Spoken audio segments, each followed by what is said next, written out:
විශ්වවිද්‍යාලයේ ඔස්සේ පවත්වනු ලබන වෙසක් සීල භාවනා වැඩසටහනේ 3 වන දිනය වන අද පස්වරුවේ ධර්මානුශාසනාව සඳහා වැඩම කර සිටින්නේ පූජ්‍ය එප්පාවල ශ්‍රී ධම්ම ස්වාමීන් වහන්සේ. ගෞරවනීය ස්වාමීන් වහන්සේව සාදුකාර දී පාද නමස්කාර පූර්වකව පිළිගනිමු. සාදු සාදු සාදු. ස්වාමීන් වහන්සේ අද මෙම සීල භාවනා වැඩසටහන සඳහා දායකත්වයේ සපයමින් අනුග්‍රහය දක්වන දෙපිරිසක් සිටිනවා.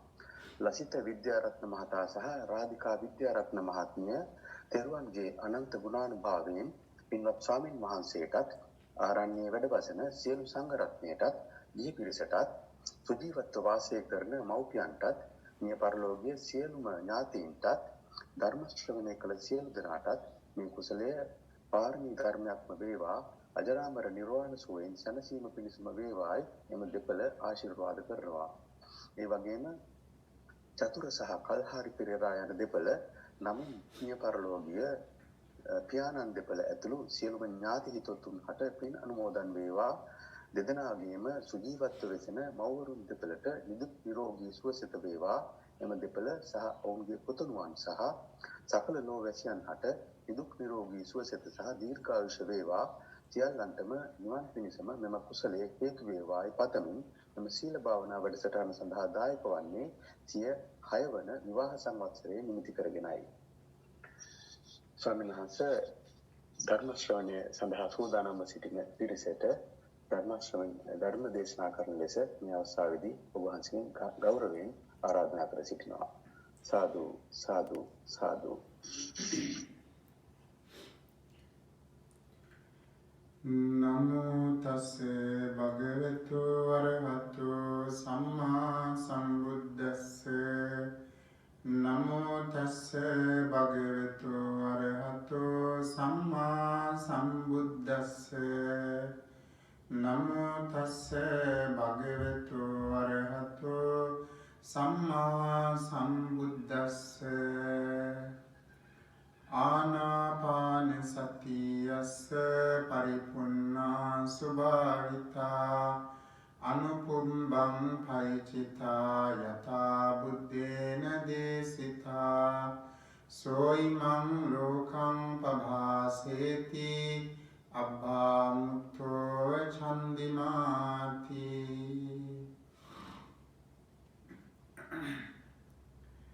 ශ්‍රද්ධාවන්ත කාරුණික පින්තුනි, දින ගණනාවක් තිස්සේම අපි එකතු වෙලා සම්මා සම්බුදුරජාණන් වහන්සේගේ අසීමිත ගුණ සමුදාය සිහිපත් කරගෙන ඒ තිලෝගුරු සම්මා සම්බුදුරජාණන් වහන්සේ උදෙසා උතුම් ප්‍රතිපත්ති පූජාවෙන් පූජා කරමි. පූජා වේවා කියන උතුම් චේතනාවෙන් ධර්ම ශ්‍රවණය කරමින් සීල ආරක්ෂා කර ගනිමින් ධර්ම සාකච්ඡා පවත්වමින් භාවනා කරමින් මේ දින කීපයක් අපි ගත කළා. අපිට ඉඩ ලැබෙන හැම මොහොතෙම මේ වගේ ආධ්‍යාත්මික පුහුණුවකට අපේ ජීවිතය පෙළගස්සන්න පුළුවන් නම්, යොමු කරගන්න පුළුවන් නම්, ඒක තමයි අපි මේ මනුලොවදී ලබන ඉහළම සාමාර්ථය. මේ ලෝකෙ මොන දේවල් සමත් වුණත් වැඩක් වෙන්නේ නැහැ. ආධ්‍යාත්මය පෝෂණය කරගන්නට, ආධ්‍යාත්මය සුරක්ෂිත කරගන්න මාවතට අපි යමුනේ නැත්තම් අධ්‍යාපනයෙන් හිණිපෙත්තට ගියත් වැඩක් වෙන්නේ නැහැ. නොයේ ගවේෂණ නිරීක්ෂණ නිගමනයන්ට ගිහිල්ලා ලෝකයට ඉතාම වටින තොරතුරු ලබා දුන්න මහා ප්‍රඥයන්, මහා විද්වතුන් ඔබ අප වගේම මරණයට පත් වෙලා මේ ලෝකෙන් සමුගත්තා. හැබැයි ඒ අයගේ ජීවිතයේ සමහර වෙලාවට සම්මා දිට්ඨිය තුලටවත් ජීවිතය ගන්න පුළුවන්කමක් ඒ අයට තිබුණේ නැහැ. ඒ තමන්ගේ දැනුම උපයෝගී කරගෙන බාහිර ලෝකයේ ගැන ගවේෂණ කරමින් කාලය ගත කරා මිසක් තමන්ගේ ආධ්‍යාත්මය දිහා බලන්න පුරුදු වෙච්ච පිරිසක් නෙමෙයි. සමහර විද්වතුන් කියලා තිබුණා මේ ලෝකයේ ආයේ මිනිස්සෙක් උපදින්නේ නැහැ කියලා. ආයේ උපදින්නේ නැහැ කියලා. එතකොට මේ අය දකින එයාලා මේක හොඳයි මේක සත්‍යයි කියලා හිතලා සමහර ප්‍රකාශන මාධ්‍ය තුල එයාලා ඒක ප්‍රකාශ කරලා ජීවත් වෙනවා. හැබැයි අවසානයේ ඒගොල්ලෝ මරණයටපත් වුණාම මේ ලෝකෙන් චුත වෙලා ගිහිල්ලා නැවත ලෝකයක උප්පත්තිය ලබනවා කියන එක අත්දැකීමක් හැටියට ප්‍රත්‍යක්ෂ කරනවා. හැබැයි ඒක ආපහු ඇවිල්ලා කියන්නේ එයාලාට බෑ. එයාලා දන්නේ නැහැ ඒ සිද්ධියම සිද්ධ වෙනවා කියලා. එයාලා විශ්වාස කරෙත් නැහැ ඒක. තම තමන්ගේ අර කුච්චලික මතවාදවලට ගැති වෙලා ඒවාම ඔස්සේම ගිහිල්ලා එයාලා මේ ලෝකේ හසුරුවපු යම් දැනුමක් එක්ක පමණක් සීමා වෙලා පාලනය වෙලා ගිය ගමනක ප්‍රතිඵලයක් තමයි ඒක. ඒ නිසා බුදුරජාණන් වහන්සේ අපිට සඳහන් කරනවා එකම දිට්ඨියක අතරමං වෙලා ඉන්න එපා. මොනම දෙයක්වත් මේකමයි ඇත්ත අනිත් ඔක්කොම බොරු කියලා නිෂ්ඨාවකට ඉන්න එපා කියනවා. මොකද එහෙම දේශනා කරන්න හේතුව සමහර විට ඔබ මේකමයි ඇත්ත කියලා ග්‍රහණය කරගත්ත දේ අමූලික බොරුවක් වෙන්න පුළුවන්. හැබැයි මේක තේරුමක් නැහැ කියලා අතහැරපු දේ සමහර විට සත්‍ය වෙන්න පුළුවන් කියලා. එහෙමනම් බලන්න බුදුරජාණන් වහන්සේ හැම මොහොතකම අපිට අපේ ජීවිතය අත්දැකීමක් හැටියට ප්‍රත්‍යක්ෂ කරගන්නට අවශ්‍ය කරන ධර්මය ගැන කියලා දෙනවා. අපි දිට්ඨිවල මතවාදවල හිර කරන්න යන්නේ නැහැ. බුදුරජාණන් වහන්සේ හැම මොහොතකම මේ සත්වයන්ගේ විසුද්ධිය එහෙම නැත්නම් මේ සත්වයන්ගේ පිරිසිදු භාවය වෙනුවෙන් මෙලොව ආසරණ වෙලා දුක් ගැහැට විඳින්මින් ඉන්න සත්වයාට මෙලොව ආසරණ භාවයෙන් මිදෙන්න ඊළඟ ජීවිතයේදී අන්ත අසරණ වෙන සත්වයා එවැනි අසරණ තත්වයකටපත් නොවන්නට මඟ කියලා දෙනවා, මඟ පාදලා දෙනවා. උන්වහන්සේගේ ජීවිතයේ උදා වෙච්ච හැම දවසකම හැම මොහොතකම කලේ ඒක. ඔබ අහලා ඇති සුනීත කියලා හිටිය කසල සෝදක දරුවෙක්. ඒ දරුවා ඉපදුනේ ඒ කාලේ පල්ලෙහාම මට්ටමේ කුලයක. අදටත් තියෙනවනේ සමහර අයගේ කුල ભેද නේද? මේ ලෝකේ විද්‍යාත්මක අතින් දියුණු වුණත් මොන ක්‍රමවේදයට දියුණු වෙලා ගියත් මේ කුලය පිළිබඳ හිතන පිරිස් ලෝකේ ඉන්නවා. කුලයෙන් කෙනෙක් උසස් වෙනවා, කුලයෙන් කෙනෙක් පහත් වෙනවා කියලා හිතන. ඉතින් මේ වගේ හිටපු මේ පුච්චලයා ඉපදුනේ අර වගේ අසරණ කුලයක. ඉතින් පුංචි කාලේ ඉඳලා මොකද කරේ? කසල සෝදකී. එයා නගරේ පිරිසිදු කරන වැඩ කටයුතු තමයි කළේ. හැබැයි මේ කරන ක්‍රියාව හරි බල සම්පන්න ක්‍රියාවක්. නීච වූ දෙයක් හැටියට තමයි සමාජය සලකන්නේ. පහත් දෙයක් හැටියට තමයි ඒක සමාජය සලකන්නේ.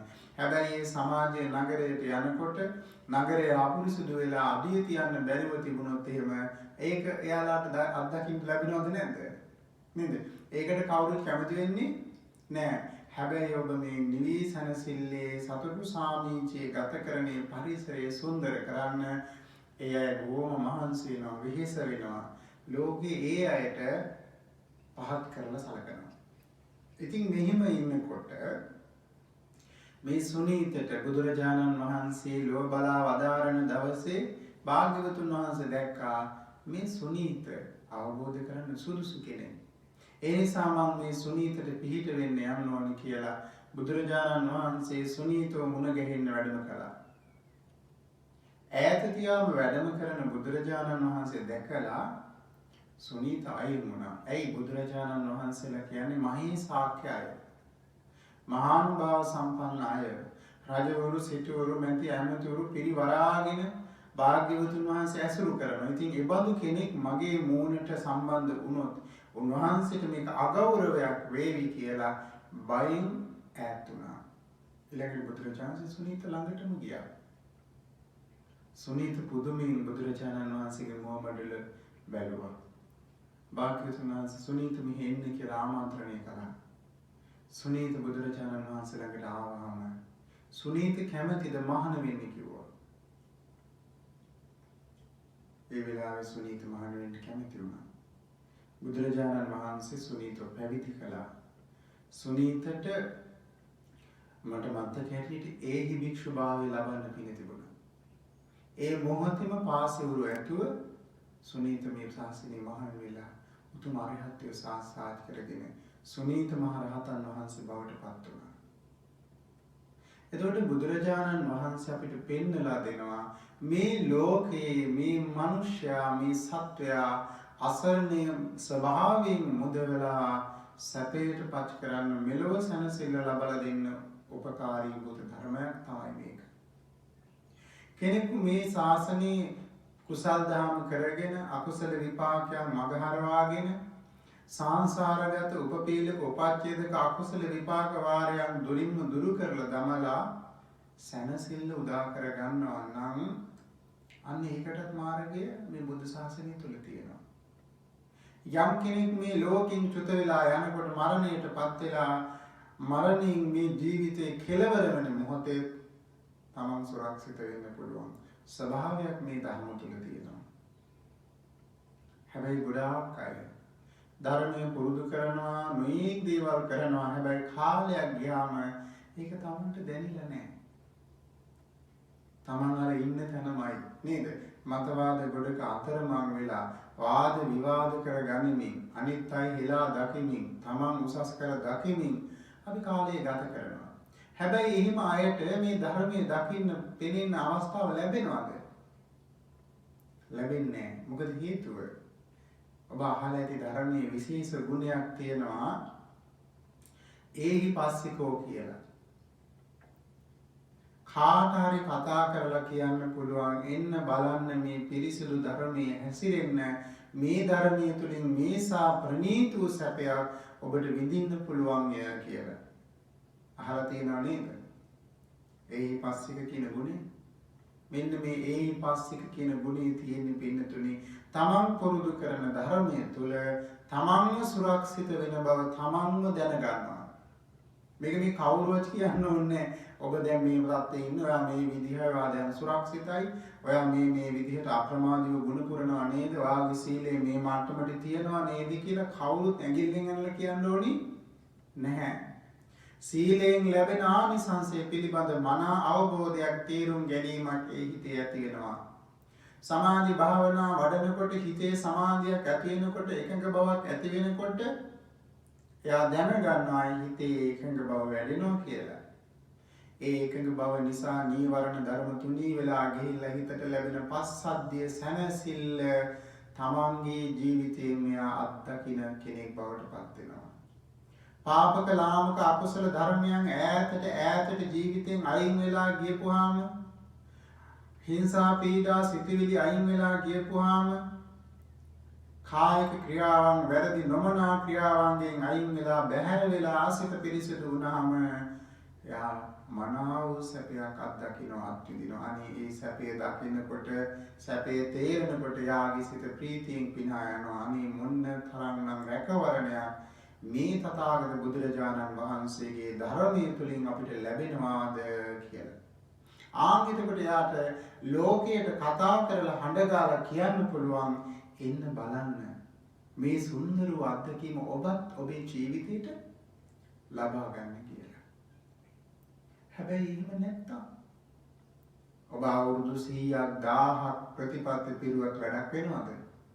වැඩක් වෙන්නේ නැහැ. මේ ධර්මය තමා තුළ සුරක්ෂිතව වැඩෙනවා නම්, දියුණු වෙනවා නම්, ප්‍රත්‍යක්ෂව තමන් ඒක දකිනවා නම්, තේරෙනවා නම් පින්නතුනි අන්න ඒක ඔබට ඉතාම සතුටින් සමරන්න පුළුවන්, සිහි කරන්න පුළුවන්, අනිත් කෙනාටත් මතක් කරන්න පුළුවන් එන්න මේ ධර්මයේ මනාම ස්වාකාත ධර්මයක්මයි.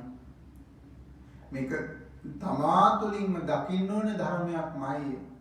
ඔබත් ඇවිල්ලා බලන්න.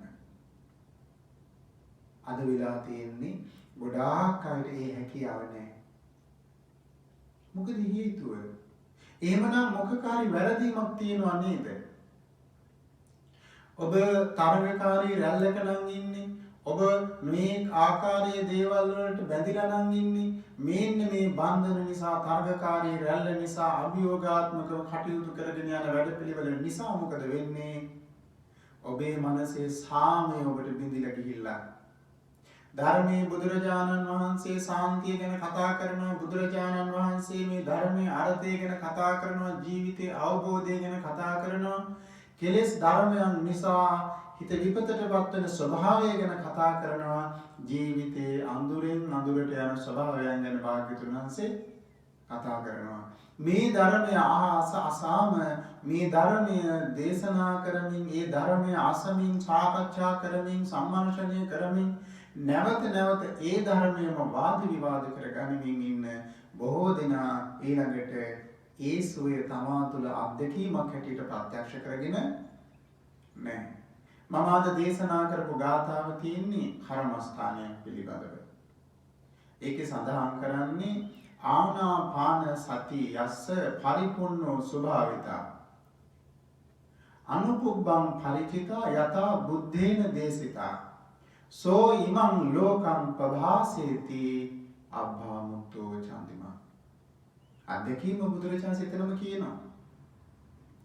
මේ ආනාපාන සති භාවනාව යම් භාවනාවක් වෙද්ද පරිපූර්ණෝ ස්වභාවිතා මනාව පරිපූර්ණ කරන ලද්දේ වේද අනුපුබ්බං පරිචිතා අනුපූර්ව ක්‍රමවේදයකට පුරුදු පුහුණු කරන ලද්දක් වේද යථා බුද්ධේන දේශිතා තථාගත බුදුරජාණන් වහන්සේ දේශනා කොට වදාළ අයුරින්ම පුරුදු කරන ලද්දක් වේද ආංගේ පුජ්‍යලයා සෝ ඉතිමේ ඉමං ලෝකං ප්‍රභාසයති තමන්ගේ ආධ්‍යාත්මික ලෝකේ ප්‍රභාස්වර කරගන්නවා අබ්බාමුත්තෝ චන්දිමා වලා ගැබින් මිදුණු සඳ මඩල වගේ. බලන්න මොන තරම්නම් අර්ථවත් වූ උපමාවක් බුදුරජාණන් සිතන මතු කළේ. සමහර වෙලාවට ඔබ අහලා ඇති හිතට තියෙන උපමාවක් නේද? අහස වගේ. හඳ මඩල ලස්සනට පායලා තියෙන පුන් පොයේ දවසට මුළු ලෝකෙම හඳ එළියෙන් නැහැවිලා යනවා. හඳ එළියේ තියෙන සොමි ගුණයෙන් මුළු ලෝකෙම සිසිල් වෙලා යනවා. හැබැයි ඒ සොමි ගුණයෙන් සිසිල් වෙන හඳ එළිය මේ ලෝකෙට නොවැටෙන්නට බාධා වෙන්නේ මොකකින්ද? අඳුරු වලාකුළු වලින් වැහිලා යනවානේ. ආන් ඒ වගේ ඔබේ ජීවිතයේ ආධ්‍යාත්මයේ පිරිසිදුභාවයට පත් කරගෙන මනස පිරිසිදු කරගෙන කටයුතු කරන්න පුළුවන් මනසක් ඔබට තියෙනවා. හැබැයි මේ මනස ආගන්තුක උපක්ලේශයන්ගෙන් මනස අපිරිසුදු වෙලා.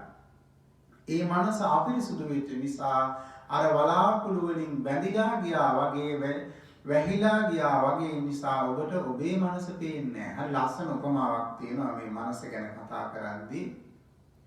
සර්වාභරණයෙන් විභූෂිත වෙච්ච ඔටුනු බලම් රජ කෙනෙක් වගේ කියලා. ලොකු සපත්තු දෙකක් දාලා තමයි රජුරෝ ඉන්නේ.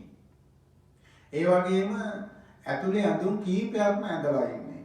ඊට පස්සේ උඩින් ලොකු ලෝගුවක් වගේ එකක් ඇඳලා. ඊළඟට ආභරණ විශාල ප්‍රමාණයක් පළඳලා ඉන්නේ. රජතුමා නගර ප්‍රදක්ෂිනා කරන වෙලාවේ ඔටුනු පළඳලා මහා ආභරණ තොගයකින් සැරසිලා තේජාන්විත තේජෝ බල පරාක්‍රමයෙන් නගරය ප්‍රදක්ෂිනා කරනවා. දැන් ඈතින් දකින්නවා මේ රජතුමාව. අඳුරගන්නේ රජතුමාද? එයාලා දකින්නේ ඇත්ත රජතුමාද? ඔබට පෙන්වන රජතුමාද? ඔබට පෙන්වන රජතුමා තමයි ඔබ දකින්නේ. මොකද මේකට හේතුව අර රජතුමා සම්පූර්ණයෙන්ම සිරප්පු වලින් ඊළඟට ඇඳුම් ආයතන් වලින් ආභරණ වලින් ඔටුන්නෙන් වැහිලා රජතුමාගේ මූණ විතරයි පොඩ්ඩක් පේන්නේ. යම් වෙලාවක රජුරෝ මේ ආභරණ ඇඳුම් ආයතන් මොකුත් නැතුව සාමාන්‍ය වැසියෙක්ගේ ඇඳුමක් ඇඳගෙන හිටියොත් ඔබට එතකොට රජතුමා අඳුරන්න පුළුවන්ද? ඔබට රජතුමා අඳුරන්න බැහැ. ආන්ගේ වගේ ඔබ අද මේ මනස හැටියට ඔබේ ළඟ ඉන්න මේ මනස මානසික ස්වභාවය අත්දකින්නේ අත්විඳින්නේ ආන්ගේ වගේ. ඔබව වහගෙන තියෙන මේ නීවරණ ධර්මයන් තමයි ඔබේ ඇතුල් මනස හැටියට ඔබට ආඥා දායකත්වයේ පවත්වන්නේ. මනස ඔබට මේක මෙහෙම කරන්න කියනවා, මේක මෙහෙම කරන්න එපා කියනවා, මේ විදිහට කටයුතු කරන්න කියනවා, සිල් ගුණ වඩද්දි මෙහෙම කරන්න කියනවා. සමහර කෙනෙක් මගෙන් ඇහුවා ස්වාමීන් වහන්සේ දැන් මේ සමහර අය කියනවා පොයේ දවසේ ගෙදර සිල් ගන්න කියලා. ස්වාමීන් වහන්සේ සමහර අය කියනවා පොයේ දවසේ ගෙදර සිල් ගන්න හොඳ නැහැ කියලා. ඉතින් මම ඇහුවා මොකද්ද ඒකේ තියෙන වැරද්ද? දැන් ගොඩක් අයට මේක කිව්ව ගමන් මොකද වෙන්නේ? එහෙනම් මොකක් හරි ප්‍රශ්නයක් ඇති කියලා හිතනවානේ. Taman දන්නේ නැහැ. නොදන්නාකම නිසා ඒ අඳුරු සිතුවිල්ලේම läගගෙන සීල් ගන්නේ නැතුව ඉන්නවා. ඉතින් මම අහුව මොකක්ද ඒකේ තියෙන වැරද්ද? ශික්ෂාපද එකින් එකට අහගෙන ගියා මේ ශික්ෂාපදේ කැඩෙනවද? මේ ශික්ෂාපදේ කැඩෙනවද? මේ ශික්ෂාපදේ කැඩෙනවද? ශික්ෂාපද 8ම කැඩෙන්නේ නැහැ. එහෙමනම් ගෙදර හිටිය කියලා ප්‍රශ්නයක් එනවද? ගෙදර හිටිය කියලා ප්‍රශ්නයක් නැහැ. ඇයි මෙහෙම සිද්ධ වෙන්නේ? එයාගේ හිත වැහිලා තියෙන්නේ නීවරණ ධර්මයන්ගෙන්, සැකයෙන් වැහිලා තියෙන්නේ. ඒ නිසා කවුරු හරි මොනවා හරි දෙයක් කියපු ගමන්ම හිත සැක කරන්න ගන්නවා. මේක වරද්දක් වෙයිද දන්නේ නැහැ. අන්න ඒ වගේ මේ මනස ඔබට හැමදේම කිව්වට ඔබ ඒක සත්‍යයක් හැටියට, ඇත්තක් හැටියට මේක තමයි යථාර්ථය කියලා ඔබට දකින්න සුදුසු නෑ. අර එක කතාවක් කියනවා මේ බුද්ධං සරණං ගච්ඡාමි කියලා කියන්නේ බුද්ධිය සරණ යාම කියලා. ඊට පස්සේ අහලා තිනවා කාගේ බුද්ධියද? තමන්ගේ බුද්ධිය. තමන්ගේ බුද්ධිය සරණ ගියොත් මොකද වෙන්නේ? තමන්ව හරි පැත්තටද නැඹුරු කරන්නේ වැරදි පැත්තටද? අපි හිතන දැන් අපි කරන්න කියන දේවල්, අතීතයේ කරපු කියපු දේවල්, ගත්ත තීරණ ගැන අපි කී ගමනක් පසුට වෙලා තියෙනවද? නේද? අපි විවාහ වෙනකොට අපිට ගැළපෙනම කෙනා හම් වෙනවා කියලා හිතාගෙන එයත් එක්ක සතුටු සාමීචි යෙදිලා එයත් එක්ක බොහෝම හිතයි සේවන්තව වාසය කරලා මගේම ලෝකය කියලා හිතාගෙන විවාහ වෙලා අපිට වැරදුනා කියලා හිතන ජීවිත කොච්චර තියෙනවද ලෝකේ? නේ? ඒ කියන්නේ කසාද බැඳලා ඒ කසාද හේම තියාගෙන ජීවිත කාලෙම විඳව ඉන්න ඉන්නවද නැද්ද? නේද? එතකොට මෙයා මගේ හොඳම යාළුවෙක් කියලා තමන්ගේ උපකල්පනයට අනුව තීරණය කරලා තමන්ව වංචා කරලා තමන්ව රවට්ටලා ගියා කියලා දකින්න ඕන තරම් කට්ටිය ඉන්නවනේ. එහෙමනම් මේ බුද්ධං සරණං ගච්ඡාමි කියලා කියන්නේ ස්වබුද්ධිය සරණ යාම නෙමෙයි. බුදුරජාණන් වහන්සේව සරණ යනවා නම් ඒ සම්මා සම්බුදුරජාණන් වහන්සේගේ අවබෝධය විශ්වාස කරගෙන මේ උතුමන් වහන්සේගේ මාර්ගෝපදේශකත්වය ඒ බුදුරජාණන් වහන්සේ අනුගමනය කරපු වැඩපිළිවෙල තමයි යථාබෝධය සඳහා මට සුදුසුයි කියලා යම් කෙනෙක් යම් මොහොතක තීරණය කරනවා නම් ආඥා නිවැරදිව බුද්ධං සරණං ගච්ඡාමි කියලා බුදුන් සරණ ගිය කෙනෙක්. මොකද බුදුරජාණන්සේගේ ජීවිතේ බුදුරජාණන්සේ මොකද්ද කළේ? ඉපදිච්ච දවසේ ඉඳලා පිරිනුවන් පාන දවස දක්වාම ඒ භාග්‍යවත් බුදුරජාණන් වහන්සේ අන් අයගේ සැපේ වෙනුවෙන්, සතුට වෙනුවෙන්, යහපත වෙනුවෙන් කැප වුණා. එදා විතරක් නෙමෙයි සාරාංශයේ කල්ප ලක්ෂයකට එහා ඈත අතීතයේදී ඒ සම්මා සම්බුදුරජාණන් වහන්සේ තමන් වහන්සේගේ අතට පත්වෙච්ච උතුම් සේ පිරිසිදුවා ප්‍රාප්ත මහා රහත් භාවය ලබා ගන්න පහසුව තියෙද්දී ඒ පහසුව අතහැරියේ කවුරු වෙනුවෙන්ද? ඔබ අප සෑම දිනා වෙනුවෙන්මයි. කෝටි සංඛ්‍යාත මේ මිනිස්සු වෙනුවෙන්මයි. කෝටි ප්‍රකෝටි සංඛ්‍යාත දෙවි බඹුන් වෙනුවෙන්මයි මේ ලෝක ධාතුවේ යම්තාක් පිරිසක් චතුරාර්ය සත්‍ය ධර්මය අවබෝධ කරන්නට උපකාර අනුග්‍රහ ලබා ගැනීමට අවශ්‍යද ඒ සියලු දෙනාට මම උතුම් චතුරාර්ය සත්‍ය ධර්ම අවබෝධය සඳහා ධර්මයේ කියලා දෙනවා කියන චේතනාවෙන් තමයි උන්වහන්සේ තමන්ගේ සැපේ පැත්තකින් තියලා මේ සසරට ආයමත් ආවේ. එහෙමනම් ඔබ යම් කෙනෙක් බුදුරජාණන් වහන්සේ සරණ කර ගන්නවා නම් අන්නේ අන්නයගේ සැපේ ගැන සතුට ගැන යහපත ගැන හිතමින් බොහෝම හොඳින් ගුණධර්ම පුරුදු කරන්න ඕනද නැද්ද? ඉතින් ඒ නිසා පින්තුනි අපි බෞද්ධ වුණාම ඒ බොදුනු සිත තුළ අපි කටයුතු කරගෙන යනකොට ඊර්ෂ්‍යාවෙන්, මසුරුකමින්, වෛරයෙන්, ක්‍රෝධයෙන්, හලි ගැනීමෙන්, ඒ වගේම නොමනා හැසිරීමෙන් මේ මනස මුදව ගන්න ඔබ දක්ෂ වෙන්න උත්සාහවත් වෙන්න ඕනේ. ඉතින් මේක කියන වචනේ සීමාවේ ඉඳගෙන මේ ප්‍රමාණයට මේක කරන්න පහසු නෑ.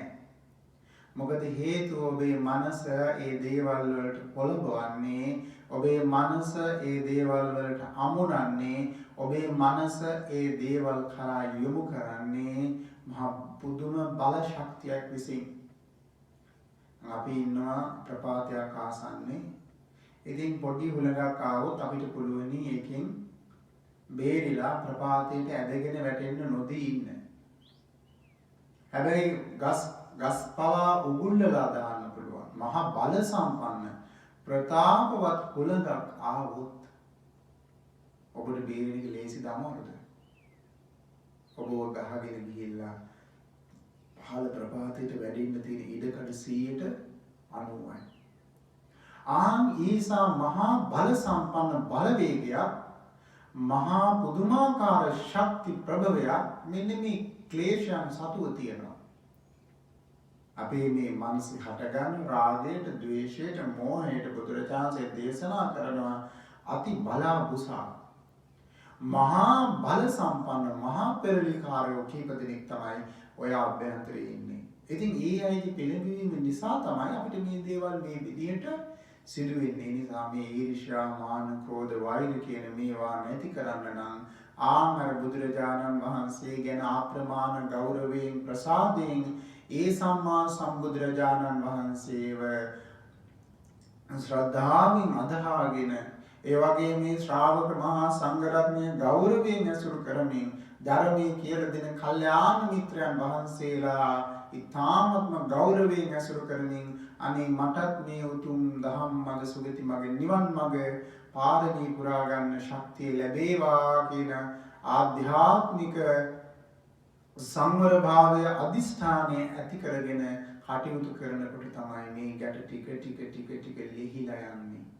ඒ වෙලාවට අර මහා ප්‍රතාපවත් සුළඟක් එන වෙලාවට තියෙන පුංචි මුලක් හරි ගහක් ගලක් හරි අල්ලගෙන සුරක්ෂිත වෙන පදනමක් හදා ගන්නවා වගේ අපි මේ බුදුරජාණන් වහන්සේ ළඟ ගෞරවය හඳව ගන්න ඕනේ.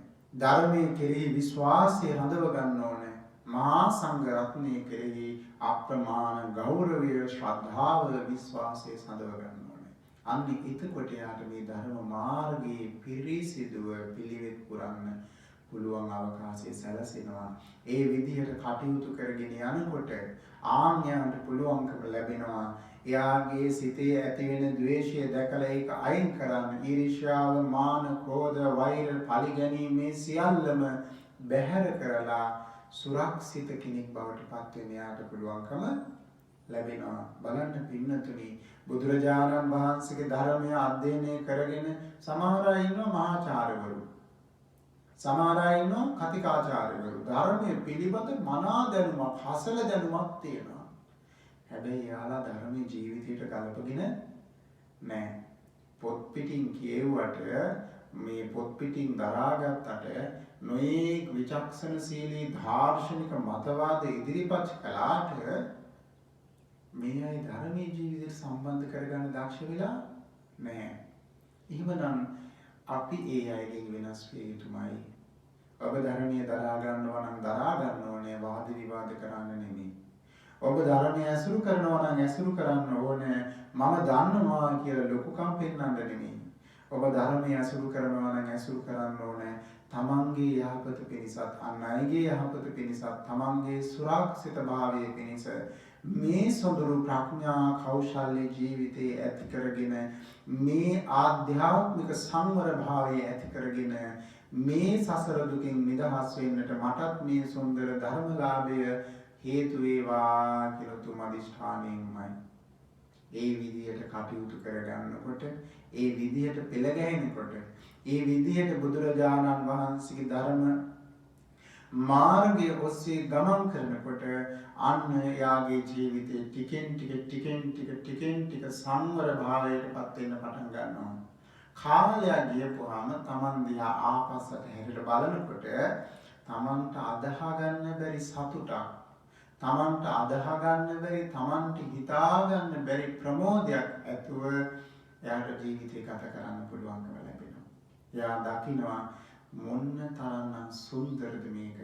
අර බීම බෝතලයට වහවැටිලා නොයෙක් ආකාරයේ මේ සුරාවට ඇබ්බැහි වෙලා, සූදුවට ඇබ්බැහි වෙලා, කාමයට ඇබ්බැහි වෙලා ඒ වගේ සතුට හොයා හිටපු කෙනා ඒ වගේ ගැලවිලා ඇවිල්ලා බුදුරජාණන් වහන්සේගේ ධර්මයේ සරණ කරගෙන පිහිට කරගෙන ඒ ධම්ම මාවතේ හික්මෙනකොට ටිකෙන් ටික යාට තේරෙන්න පටන් ගන්නවා අර දේවල් නිසා නිතර ඇති වුණේ ආවේගශීලී භාවය, වෙහෙස, ඒ වගේම ආධ්‍යාත්මයේ නොසන්සුන් භාවය, රාගය නිසා, ද්වේෂය නිසා, ඊර්ෂ්‍යාව නිසා මේ වගේ නොයේ අපහසුතාවයන්ට මම ගොදුරු වුණා. හැබැයි මේ සියල්ලෙන් අයින් වෙලා මේ වාගෙන් නිදහස් වුණාම පස්සේ ධර්ම මාර්ගය පුරුදු කරන්න පටන් ගත්තාම පස්සේ අනේ සාදු මම මොන තරම්නම් සුරක්ෂිතද කියලා. අර හැම දෙයකින්ම අකුසල් දොරටු විවර වෙනකොට කුසල මාර්ග ප්‍රතිපදාවේ වාසය කරන හැම මොහොතකම මේ කුසල් දොරටු, නිවන් දොරටු විවර වෙනවා. ඉතින් ඒ නිසා පින්නතුනි මේ වෙසක් සමයේ ඒ ආධ්‍යාත්මික නායකයන්න් වහන්සේ තමන් වහන්සේගේ අතටපත් වෙච්ච ඒ අමා නිවන අතහැරලා සාරාංශක කල්ප ලක්ෂයකට එහාදී මේ ලෝකයට අර්ථය ධර්මය මතු කර දෙන්නට ලෝතර සම්මා සම්බුදු වෙනවා කියලා අනන්ත කාලයක් තිස්සේ මේ සසර සාගරයට වැටිලා අනන්ත අප්‍රමාණ දුක් දුම්නස් විඳිමින් මේ ධර්ම මාර්ගය පුරුදු කරගෙන ඇවිල්ලා ලෝතර සම්මා සම්බුද්ධත්වයට පත් වෙලා ඒ දේශනා කරපු තුන් ශ්‍රී සද්ධර්මයෙන් අපේ මේ ජීවිත නිවාසනසා ගන්නවා කියන අදිෂ්ඨානයෙන් යුක්තව මේ ධර්මය අපි ශ්‍රවණය කරමු. අද අපි කතා කරන්නේ ආනාපාන සති භාවනාව පිළිබඳව. භාවනා ක්‍රමවේද පිළිබඳව බොහෝ දෙනා නොයෙක් ආකාර ක්‍රමවේදයන් වලට දන්නවා, දරාගෙන සිටිනවා. ඒ භාවනා කරන්න පුරුදු වෙලා තියෙනවා.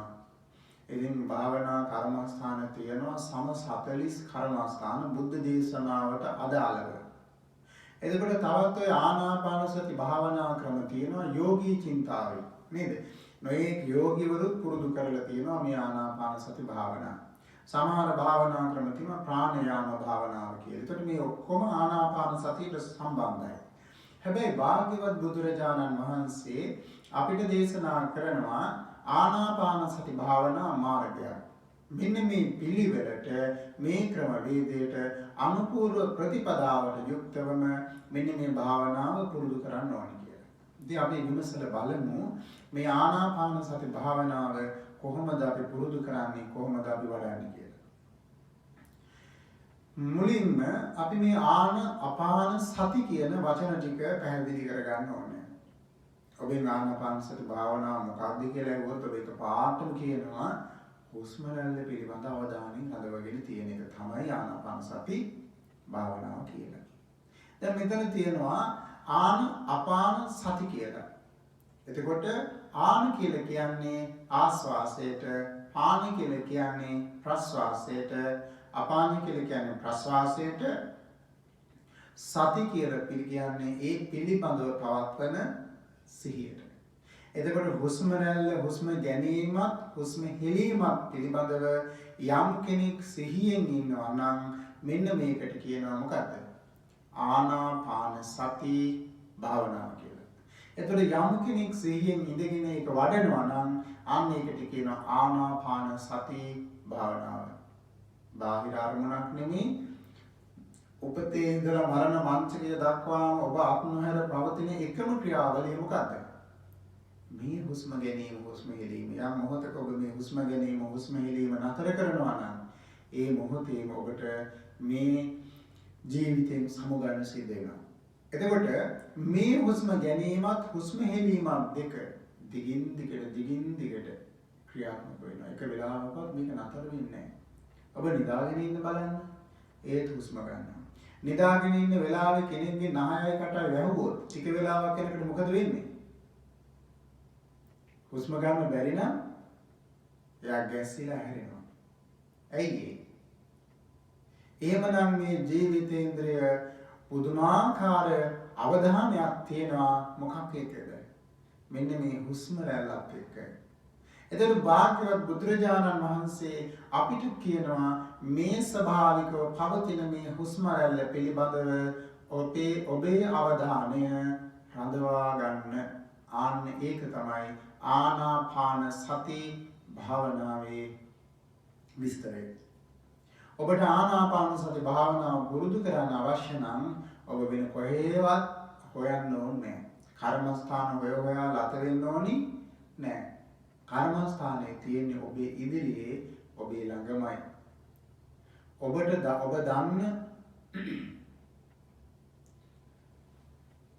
ඔබ දන්න අරමුණක්මයි අසංගමන්තය. එතකොට මේ කර්මස්ථාන ඔබ දන්න දෙයක්මයි. මොකක්ද? ඔබ ඉපදිච්ච දවසේ ඉඳලා මරණ මංචකය දක්වාම පවතින මේ හුස්ම රැල්ල. එතකොට මේ හුස්ම රැල්ලේ අවධානයට යොමු වෙලාමයි අපි කටයුතු කරන්නේ. ඔබේ හුස්ම පිළිබඳ ඔබ මනාව දන්න කෙනෙක් වෙන්න ඕනේ. හැබැයි අපි මේ උදේ හවස හුස්ම ගන්නවා, නිදාගත්තාම හුස්ම ගන්නවා, හැම වෙලාවෙම හුස්ම ගන්නවා, වැඩපළ කරන ගමනේ හුස්ම ගන්නවා, වාහන එළවන ගමනේ හුස්ම ගන්නවා. නොඑක ආකාරයේ සිදු කරන සෑම ක්‍රියාවකදීම ඔබ හුස්ම ගන්නවා. සමහර වෙලාවට ඔබ හුස්ම ගන්නවද නැද්ද කියලා ඔබ දන්නේ නැහැ. ඔබේ අවධානය ඒ තරම්ම වෙන දේවල් වලට යොමු වෙලා. භාග්‍යවත් බුදුරජාණන් වහන්සේ අපිට කියන්නේ ආන්ගේ අනවධානයෙන් කරන ක්‍රියාවලිය දෙස අවධානයෙන්ම මේ ක්‍රියාවේ යෙදෙන්න කියලා. එතකොට දැන් පළවෙනිම ක්‍රමවේදයේ බුදුරජාණන් වහන්සේ දේශනා කරනවා. හැබැයි මේකට ඉරියව්වක් භාග්‍යවතුන් වහන්සේ දේශනා කරලා තියෙනවා. ඒකෙදී ඒ තමයි උජුං කායම් පනිදාය පරිමුඛං සතින් උපට්ඨපෙත්වා. මේ උඩුකය එහෙම නැත්නම් කොන්ද හරිය කෙලින් සිටින විදිහට. එතකොට උජුං කායම් පනිදාය පරිමුඛං සතින් පාරයන්කයක් බැඳගෙන උඩුකය ඍජුව තියාගෙන සිහිය ඉදිරියේ මුහුණ ඉදිරියේ පිහිටවාගෙන තමයි මෙන්න මේක පටන් ගන්න ඕනේ. ඒ පරයන්කයක් බැඳ ගන්නවා කියන කාරණේදී ඔබ දන්නවා අර්ධ පරයන්කය සහ බද්ධ පරයන්කය. අර්ධ පරයන්කය කියන්නේ කාන්තාවන්ට. බද්ධ පරයන්කය කියන්නේ පිරිමි අයට. බද්ධ පරයන්කයෙන් ඉන්නකොට තියෙන වාසිය තමයි ශරීරයේ අතපය එහෙ මෙහෙ යන්නේ නැහැ. අවධානය තියෙන්නේම මේ ශරීරයේ සිරුර එක්තැන් වෙලා බද්ධ වෙලා හැම තැනකින්ම සම්බන්ධ වෙලා කකුල් ටික හෙල්ලෙන්නේ නැහැ. අත් දෙක හෙල්ලෙන්නේ නැහැ. එතකොට ඔබේ අවධානය තියෙන්නේ එක්කෝ ඇහෙන් දකින රූප ඔස්සේ. එතකොට ඇස් දෙක පියාගත්තාම ඒකත් නතර වෙනවා. ඊළඟට අවධානය තියෙන්නේ කයට දැනෙන යම් ස්පර්ශයකින්. ඒ වගේම මනසට දැනෙන අරමුණකින්, එහෙම නැත්නම් කන් දෙකෙන් ඇහෙන ශබ්දයකින්, එහෙම නැත්නම් නාසයෙන් ආග්‍රහණය කරන ගන්ධ සුවඳකින් විතරයි. එතකොට වෙන බාහිර දෙයකට ඔබේ මනස යොමු වෙන්නේ නැහැ. බද්ධ පරයන්කේ හරි සුරක්ෂිත ඉරියව්වක්. ඉතින් මේක බොහොම පහසුවෙන් තබා ගන්න ඔබ දක්ෂ වෙන්න ඕනේ. ඒ තමයි මේ ධනිස් දෙක බිමට හේතු වෙන විදිහට තියාගන්න. පසුපසින් පොඩ්ඩක් ඉස්සෙන්න මොකක් හරි පොට්ටයක් හරි මොකක් හරි පාවිච්චි කරන්න පුංචි මෙට්ටයක්. එතකොට ධනිස් දෙක බිම ගෑවෙනවා. එතකොට ඉස්සරලා ඉරියව්ව ඒ වගේ හදාගෙන භාවනාවට වාඩි වෙන්න. මතක තියාගන්න කොන්ද බෙල්ල හොඳට කෙලින් තියෙන්න ඕන. එතකොට එහිම ඉඳගෙන බුදුරජාණන් වහන්සේ අපිට කියනවා සෝ සතෝ ආස්ස සති සතෝ පස්ස සති. එයා සිහියෙන් ආස්වාස කරනවා සිහියෙන් ප්‍රස්වාස කරනවා. එතකොට වෙනදා අපි ගන්න මේ හුස්ම රැල්ල පිළිබඳව අවධානයෙන් ඉන්නවා. පරිමුඛං සතින් උපට්ඨපෙත්වා සිහිය මොන ඉදිරියේ පිහිටවාගෙන නාසිකා තුලින් ඇතුල් වෙන හුස්ම පිළිබඳවත් නාසිකා තුලින් පිට වෙන හුස්ම පිළිබඳවත් මනා අවධානයෙන් සිටීම. එතකොට මෙතනදී බුදුරජාණන් වහන්සේ වෙන මොකෝත් කියන්නේ නැහැ. කියන්නේ මොකක්ද? සෝ සතෝ අස්ස සති සතෝ පස්ස සති. සිහියෙන් ආස්වාස කරනවා සිහියෙන් ප්‍රස්වාස කරනවා. ඔච්චරයි කියන්නේ මූලික දේ. එතකොට දැන් මෙයා මෙහෙම මොකද කරන්නේ? මෙයා දැන් මේ උපදේශයේ ඒ විදිහටම පිළිඅරගෙන සිහියෙන් ආස්වාස කරනවා සිහියෙන් ප්‍රස්වාස කරනවා. සිහියෙන් හුස්ම ගන්නවා හුස්ම හෙලනවා. සමහර අය පුරුදු වෙලා තියෙනවා මේකට හුස්ම ගන්නවා හුස්ම හෙලනවා කියලා මෙනෙහි කරන්න. හැබැයි මේක කරන්න පුළුවන් දෙයක් නෙමෙයි. හුස්ම රැල්ලේ ක්‍රියාවලිය බොහොම සියුම්. ඒ වගේම බොහොම වේගවත්. ඒ නිසා හුස්ම ගන්නවා කියලා හිතනකොට හුස්ම අරගෙන හුස්ම පිට කරලා ඉවරයි. එතකොට හුස්ම ගන්නවා කියලා මේ විදිහට අපිට හිතලා හුස්ම ගන්න බැහැ. ඒ නිසා කෙටි ක්‍රමයක් යොදාගෙන තියෙන මොකක්ද? ආස්වාස ප්‍රස්වාස. ඒකත් වචනයෙන් කියන එක දිග වැඩිනේ. ආස්වාස ප්‍රස්වාස යනුවෙන් මෙනෙහි කරනවා. හැබැයි මේ මෙනෙහි කිරීම අත්‍යවශ්‍ය නැහැ. හැබැයි අපිට තියෙනවනේ මොකක් හරි ඉදිලා ඉන්න ඕනේ නේද? වැඩක් මොනවා හරි කරද්දී අවධානය දෙද්දී අපි මොකක් හරි මොනවා හරි දෙයක් කරන්න ඕන නිසා අපි මොකද කියන්නේ? අපි කියනවා එහෙමනම් හුස්ම රැල්ල දෙස බලාගෙන මේ හුස්ම රැල්ල මුලින් මෙනෙහි කරන්න කියලා. මෙනෙහි කිරීම භාවනාව නෙමෙයි. ආස්වාස ප්‍රස්වාස කියලා මෙනෙහි කරන එක භාවනාව නෙමෙයි. අපි දැන් මේ කිව්වම යෝගාවචරය මොකද කරන්නේ? මේ හුස්ම රැල්ල දෙස අවධානය යොමු කරගෙන ආස්වාස ප්‍රස්වාස කියලා මෙනෙහි කරනවා. දැන් මේක ටික වෙලාවක් යනකොට මෙයා හොඳට මෙනෙහි කරගෙන යනවා. බලනකොට සෑහෙන වෙලාවක් ගිහින් බලද්දී මෙනෙහි කරලා තියෙන මොකද්ද? ආස්වාස ප්‍රස්වාසද වචන විතරයි. හුස්ම ගැනීම හුස්ම හෙලීම කොහෙද තියෙනවද? එයා දන්නේ නැහැ. හැබැයි වචන ටික විතරක් මෙනෙහි කරගෙන ගිහිල්ලා තියෙනවා. සමහරවිට එයා ආස්වාස කියන්නේ ප්‍රස්වාසයට වෙන්න පුළුවන්. ඇයි ඒවකට වෙන්නේ? අනවධානය නිසාමයි. අවධානය නැති වෙච්ච නිසා. එතකොට අපේ අවධානය අපි දන්නේම නැතුව ගිලිහිලා ගිහිල්ලා. ඒ නිසා කියන්නේ අවධානය තියෙන්න ඕනේ හුස්ම රැල්ල දෙසම පමණයි. ඔබට තේරෙනවනේ? ඔබේ මනස අවධානය සම්පූර්ණයෙන්ම යෙදෙන්න ඕනේ හුස්ම රැල්ල දෙසම පමණයි. හුස්ම ගන්නවා හුස්ම හෙලනවා.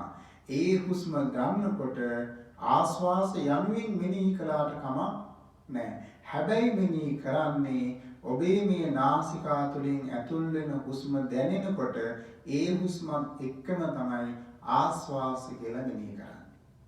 එහෙම නැත්නම් ඒ නාසිකා තුලින් හුස්ම පිට වෙන වෙලාවට ඒ මොහොතේමයි ප්‍රස්වාස කියලා මෙනෙහි කරන්නේ.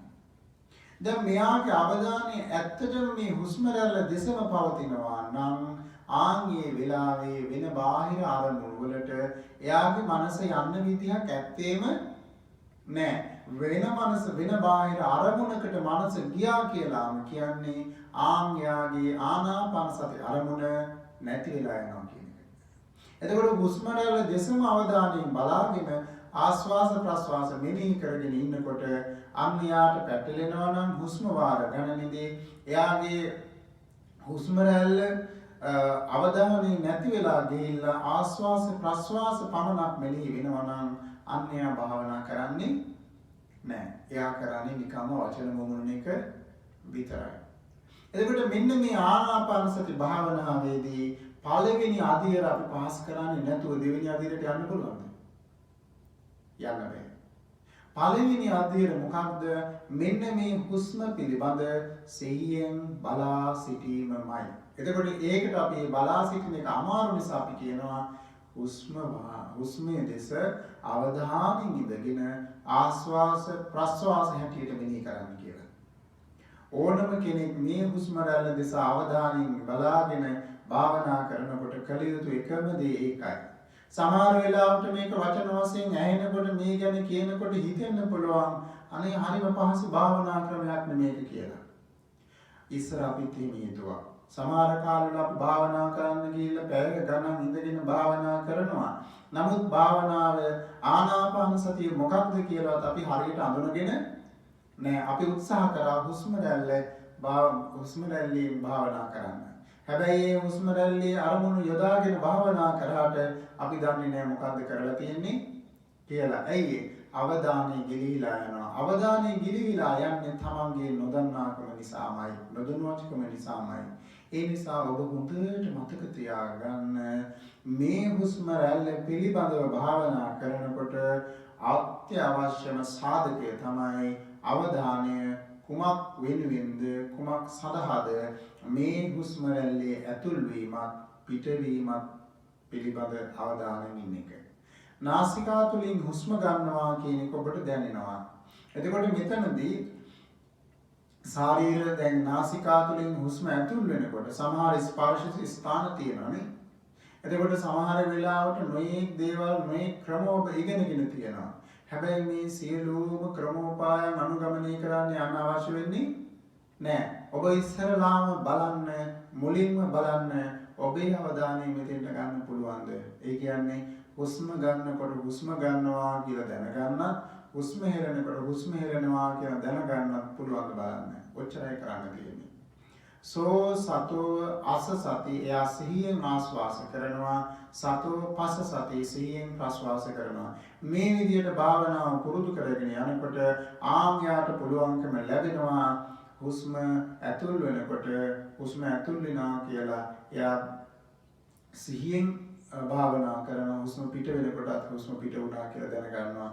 හුස්ම වාර 20 30 40 50 60 200 300 වගේ මේ හුස්ම පිළිබඳව ඔබේ අවධානය රැඳිලා තියෙනවා නම් විනාඩි 5 10 15 20 මේ වගේ රැඳිලා තියෙනවා නම් ඔබේ මනස බොහොම දියුණු මනසක් බවට පත් වෙනවා. හැබැයි ඒක తాවකාලිකයි. මේ දියුණුවටපත් වෙන මනස නිසා ඔබ හරි සතුටින් පස්සද්ධියෙන් පිරලා ආවේ.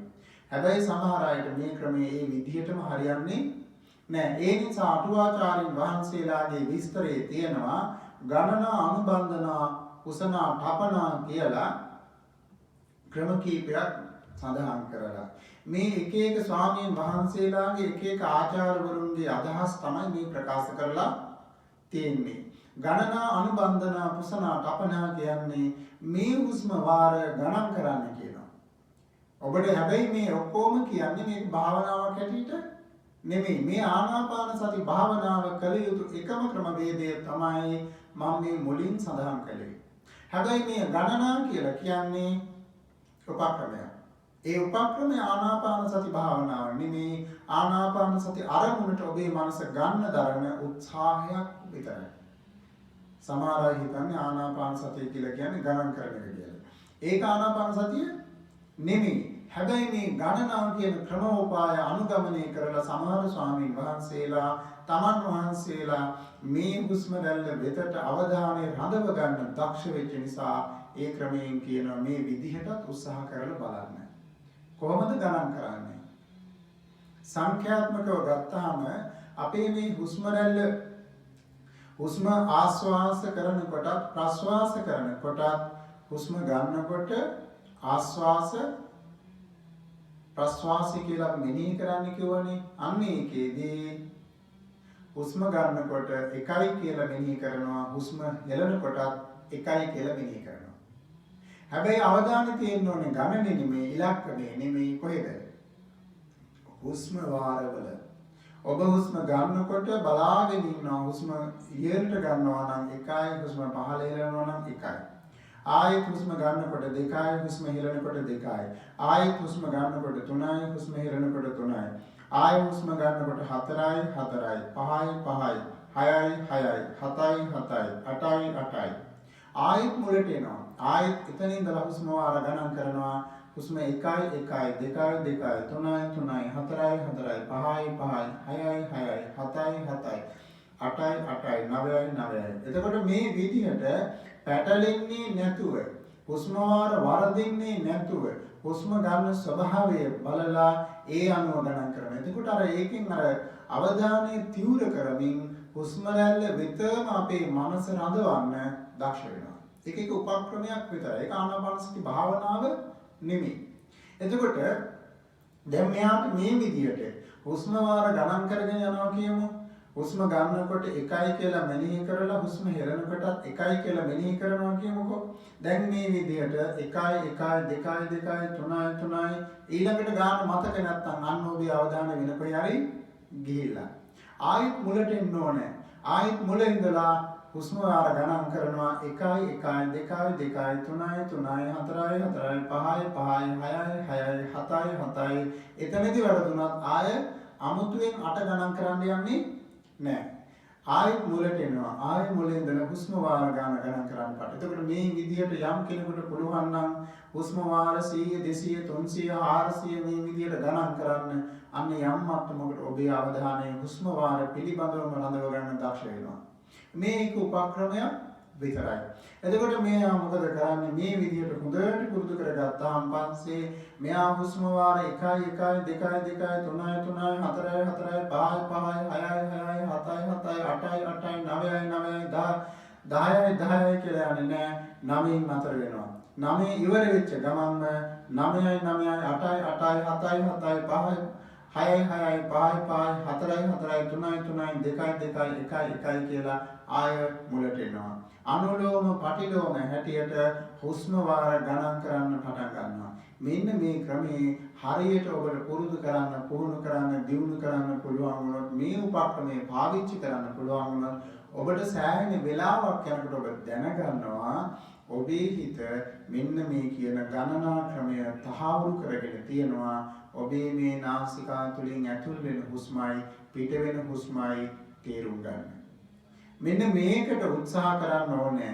මේ උත්සාහයේ යෙදෙමින්ම කටයුතු කරන්න ඕනේ. හැබැයි මේ වෙලාවේ ගණන් කරනකොට ගාන පිළිබඳ පමණක් හිතුවොත් නිකන් ගණන් කරොත් ඒත් ඒ උපක්‍රමය හරියන්නේ නෑ. ඔබ ගණන් කරන්න ඕනේ ඔබේ නාසිකා තුලින් ඇතුල් වෙන හුස්මත් පිට වෙන හුස්මත් 1යි 1යි කියලා. ඔබේ නාසිකා තුලින් ඇතුල් වෙන හුස්ම 2යි පිට වෙන හුස්ම 2යි කියලා. ඔබේ නාසිකා තුලින් ඇතුල් වෙන හුස්ම වාර තුන්වෙනි අවස්ථාවේදී 3යි 3යි කියලා. එතකොට මේ විදිහට ගණන් කරේ නැතුව ඔබ ගණන් කරන්න විතරක් පුරුදු වුණොත් ඒත් ඔබේ හුස්ම රැල්ලේ අවධානය නැති වෙලා යනවා. ඒ නිසා මේක හොඳට මතක තියාගන්න. මේ ආනාපාන සති භාවනාව නෙවෙයි, මේ ආනාපාන සති භාවනාවට ඔබේ මනස හුරු කරන එක උපක්‍රමයක් විතරයි. එතකොට මෙයාට මේක හොඳට පුරුදුනාම පස්සේ ආ දන්නවා දැන් මට පුළුවන් මගේ අවධානය මේ මොහොන ඉදිරියේ තියාගෙන හුස්ම රැල්ල දෙස අවධානය යොමු කරගෙන ඉන්න කියලා. එතකොට යෝගාවචරය මොකද කරන්නේ? හුස්ම දිහාම බලාගෙන මේ හුස්ම ඇතුල් වෙන හුස්මයි පිට වෙන හුස්මයි පිළිබඳ සිහියෙන් වාසය කරනවා. එතකොට දැන් මේකත් හරියන්නේ නැති අයට තියෙනවා අනුබන්ධනා කියලා. හුස්ම රැල්ල මෙතනින් ඇතුල් වෙනකොටම මේ ඇතුල් වෙන හුස්ම රැල්ලේ මුලමඳාග විමසලා බලනවා. මෙතන අනුබන්ධනාවක් තියෙනවා. හුස්ම පිට වෙනකොටත් එහෙමයි. හැබැයි මේක බොහොම තියුණුයි. මේක ලේසියෙන් අල්ලන්න පුළුවන් කෙනෙක් සාමාන්‍ය අය අතර නැහැ. සාමාන්‍ය සිහියෙන් මේක කරන්න පුළුවන් වෙන්නේ නැහැ. හුස්ම අරගෙන හුස්ම පිට කරන වෙලාව ලොකු වෙලාවක් නෙමෙයි. ඔන්න විනාඩියක් දෙකක් වගේ නම් අපිට හිතන්න පුළුවනි මේ හුස්ම රැල්ලේ මුල, මේ හුස්ම රැල්ලේ මැද, මේ හුස්ම රැල්ලේ අග කියලා. එහෙම එකක් නෑ මෙතන. ඒ නිසා අනුබන්ධනා කියන ක්‍රමය හරිම සංකීර්ණ ක්‍රමයක්. හැබැයි අනුබන්ධනා ක්‍රමයට මේක පුරුදු කරන්න උත්සාහ කරනවා. ඊළඟට උසනා කියලා කියන්නේ මේ හුස්ම රැල්ල එක්ක නාසිකාවේ උඩ පැත්තේ හරි මේ උඩුතොලේ යට පැත්තේ හරි යම් තැනක ස්පර්ශ වෙනවා. මෙන්න මේ ස්පර්ශක ස්ථානය බලලා මේ ස්පර්ශක ස්ථානය අනුවත් කෙනෙකුට මේ හුස්ම රැල්ල පිළිබඳ අවධානය රඳවන්න පුළුවන්. හැබැයි හොඳට මතක තියාගන්න මේ කියන්නේ කර්මස්ථානේ නෙමෙයි. ගොඩාක් අය පටල ගන්න තැනක් තමයි මෙන්න මේක කර්මස්ථානයේ හැටියට ගන්න එක. උඩුතොලේ හැපෙන එක, යටිතොලේ මේ උඩුතොලේ හැපෙන එක, ඊළඟට නාසිකාවේ උඩ හැපෙන එක කර්මස්ථානය නෙමේ. මෙතන තියෙන්නේ කර්මස්ථානාභිමුඛව ඉන්නට උපක්‍රමයක් යොදා ගැනීම විතරයි. බුදුරජාණන් වහන්සේ අපිට පෙන්වා වදාළේ හුස්ම රැල්ල දෙසම අවධානයෙන් රැඳී සිටින්න කියන එක පමණයි.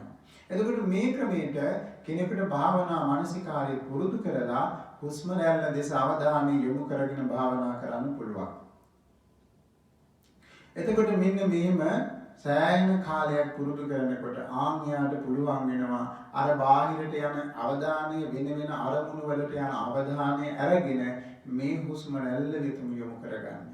ඉතින් මෙහෙම භාවනා කරගෙන ඉන්න යෝගාවචරයට නොඑක් සිතුවිලි මනසේ ඉලිප්පිලා ඉන්න පටන් ගන්නවා. සමහර විට කාම අරමුණක් වෙන්න පුළුවන්. කැමැති අරමුණක් වෙන්න පුළුවන්. සමහර වෙලාවට මතක් වෙන්න පුළුවන් මේ වෙලාවේ මේ අයිස්ක්‍රීම් එකක් කෑවනම් හොඳයි කියලා. ඒ අයිස්ක්‍රීම් එකක් කනවා කියන සිතුවිල්ල මොකක්ද? අන්න කැමැති අරමුණ. ඒ කැමැති අරමුණට එයා බැඳිලා යනවා. එයා ඒ කැමැති අරමුණට බැඳිලා ගිහිල්ලා අයිස්ක්‍රීම් එක ගැන හිතනවා. අයිස්ක්‍රීම් ගේන්නේ කොහොමද? දැන් සල්ලි අර ගන්න ඕනේ, මෙහෙම යන්න ඕනේ. ඊට පස්සේ මොකද වෙන්නේ? එයා භාවනාවේ ඉන්නවද අයිස්ක්‍රීම් ගැන හිතනවද? ආන්‍යාගේ හිත අයිස්ක්‍රීම් ගැන. එතකොට මෙතන මේ ආක්‍රමණය කරේ මොකකින්ද? අන්න දැනගන්න ඕනේ මෙතන තියෙන්නේ කාමච්ඡන්දය. කැමැති අරමුණකින් තමයි මේ අපේ මනස ආක්‍රමණය කරලා ආනාපාන සතියෙන් බැහැර කරලා තියෙන්නේ. ඊළඟට දෙවනුව එයා භාවනා කරගෙන ඉන්නකොට ආයෙ සමහර වෙලාවට හිතෙන්න පුළුවන් අනේ බලු පැටිය කාලද දන්නේ නැහැ කියලා.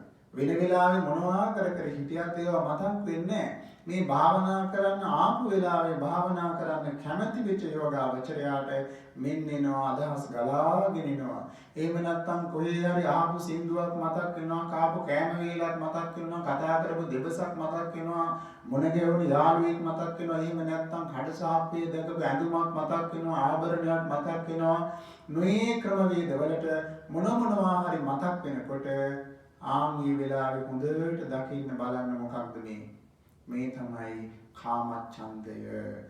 මේ කාමච්ඡන්ද සිතුවිල්ලක් ඔබව ආක්‍රමණය කරන මොහොතේම තේරුම් ගන්න ඕනේ මේ මම ආනාපාන සති භාවනාවෙන් ගලවන අරමුණ මම මේක පස්සේ යන්නේ නැහැ කියලා ආයෙත් ආනාපාන සති අරමුණට ඔබේ මනස ගන්න. කල යුත්තේ මොකක්ද? හුස්ම රැල්ල දෙසම අවධානයෙන් හදවා සිටීමයි. මේ වෙලාවේ භාවනා කරගෙන ඉන්නකොට දැනෙනවා අනේ මන් දන්නේ දැන් හරිම සීතලයි. එහෙම නැත්නම් හොඳටම දාඩියයි.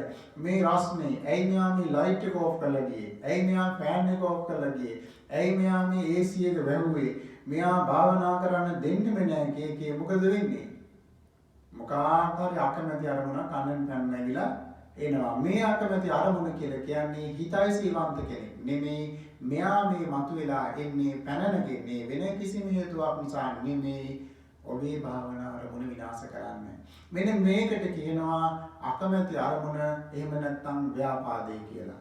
ඒක පැරණි අරමුණක් වෙන්න පුළුවන්, මානසින් ගත අරමුණක් වෙන්න පුළුවන්. මේ මානසික අරමුණ අරගෙන එයා කල්පනා කරන්න පටන් ගන්නවා. එදා මම මේ දවසේ භාවනා කරන්න කියලා හිතාගෙන භාවනා කරන්න ගියපු වෙලාවේ අහබලාවිල්ල හිටියා. එයා මේ විදියට කතා කළා. ඒ නිසා මගේ හිත පෑරුණා. එදත් මට මේ බණ ටික අහගන්න බැරි වුණා කියලා මොකද වෙන්නේ? භාවනා අරමුණෙන් ඔබේ බහැරට යනවා. ඔබේ අවධානය නැති වෙලා යනවා. හැබැයි සමහර අයට විනාඩි 15ක් යනකම්, සමහර අයට පැය ගණන් යනකම් තමන් ඉන්නේ කොතනද කියන එකත් මතක නැති වෙලා යනවා. එතකොට මෙන්න මේ හේතුව මොකද?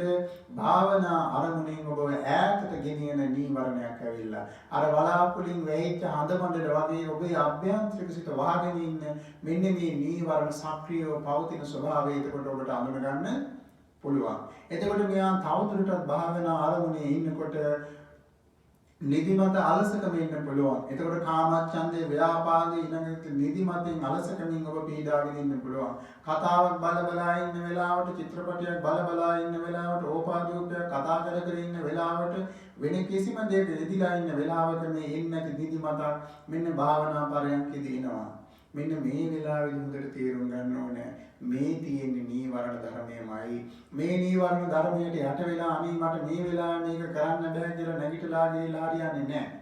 අදිෂ්ඨානශීලී වීර්යවන්තව මේකට ප්‍රතිපක්ෂ ධර්මයක් හැටියට දැකලා මේක අයින් කරනවා. එතකොට මේ විදිහට භාවනා කරගෙන ඉන්නකොට අන්න උද්දච්ච කුක්කුච්ච ඇති වෙනවා. අනිත් අයටත් පුළුවන් නේද භාවනා කරන්න. ඇයි මේ අපිට විතරක්? ඒ නිසා මේ අනිත් අය භාවනා කරන්නේ මේක අපරාධයක්, මේ කාලේ කාදමීමක්, කාලේ නැති කර දැමීමක්, මේ වගේ සුන්දර අවස්ථාවක්.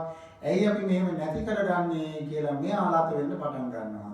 මේ මොකද අන්න උද්දච්චය තමන්ගේ ආක්‍රමණය කරලා තමන් මේවා කරනවා කියලා මායිලි මුළුප්පා දක්වන්න මම අරයටත් කතා කරලා කියන්න ඕනේ, මෙයාටත් කතා කරලා කියන්න ඕනේ, මේ අයටත් භාවනා කරන්න කියන්න ඕනේ. මොනතරම් රැකවරණයක්ද මේ භාවනාව?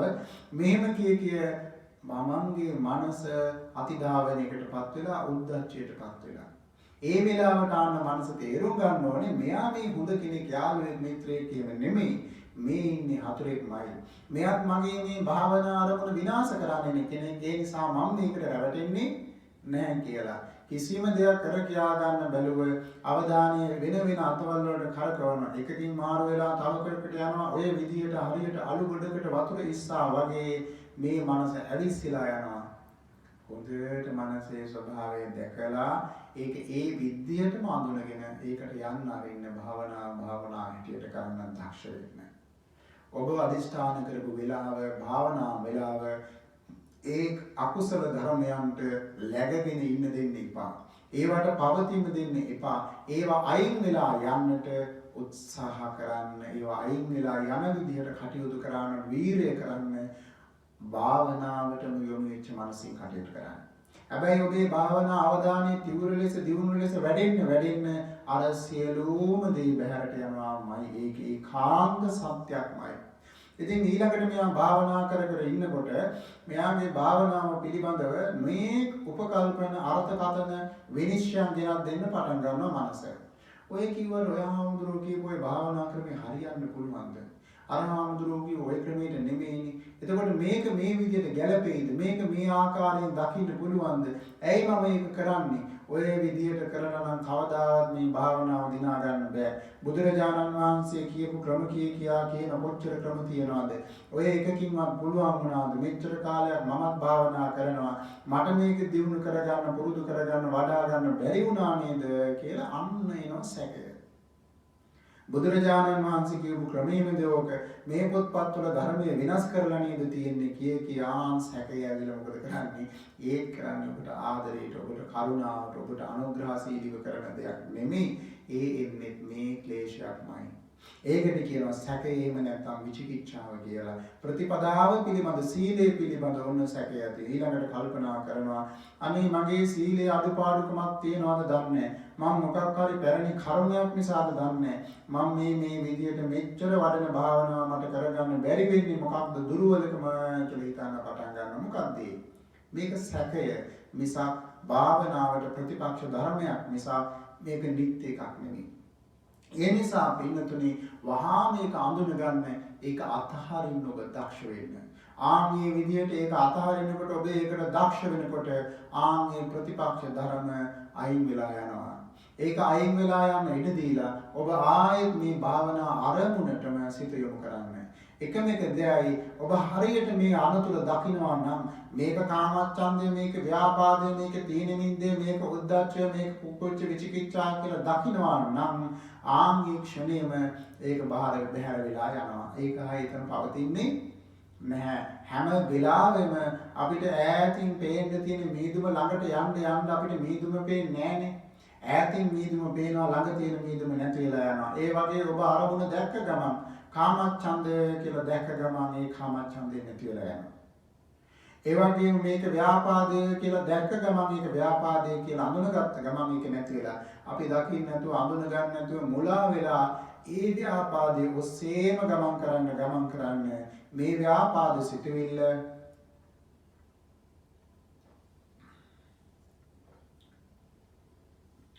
තරහ සිටවිල්ල ඔබේ මනස ආක්‍රමණය කරන්න ගන්නවා. එතකොට බලන්න පින්නතුනි මේ නොදන්නාකම, නොදකිනාකම, මේ අඳුනගන්න නැති නිසා තමයි අපේ කර්මස්ථානයේ නැති වෙලා යන්නේ. එතකොට ඔබේ අවධානය කර්මස්ථානයෙන් බැහැර වෙනවා, වෙන දේවල් වලට යනවා. දැන් මේකත් තේරුම් ගන්න යෝගාවචරයා භාවනාවට අවධානය යොමු කරගෙන මම කොහොම හරි මේ භාවනාව දියුණු කරනවා කියන අදිෂ්ඨානයෙන් යුක්තව භාවනා කරන්න පටන් ගන්නවා.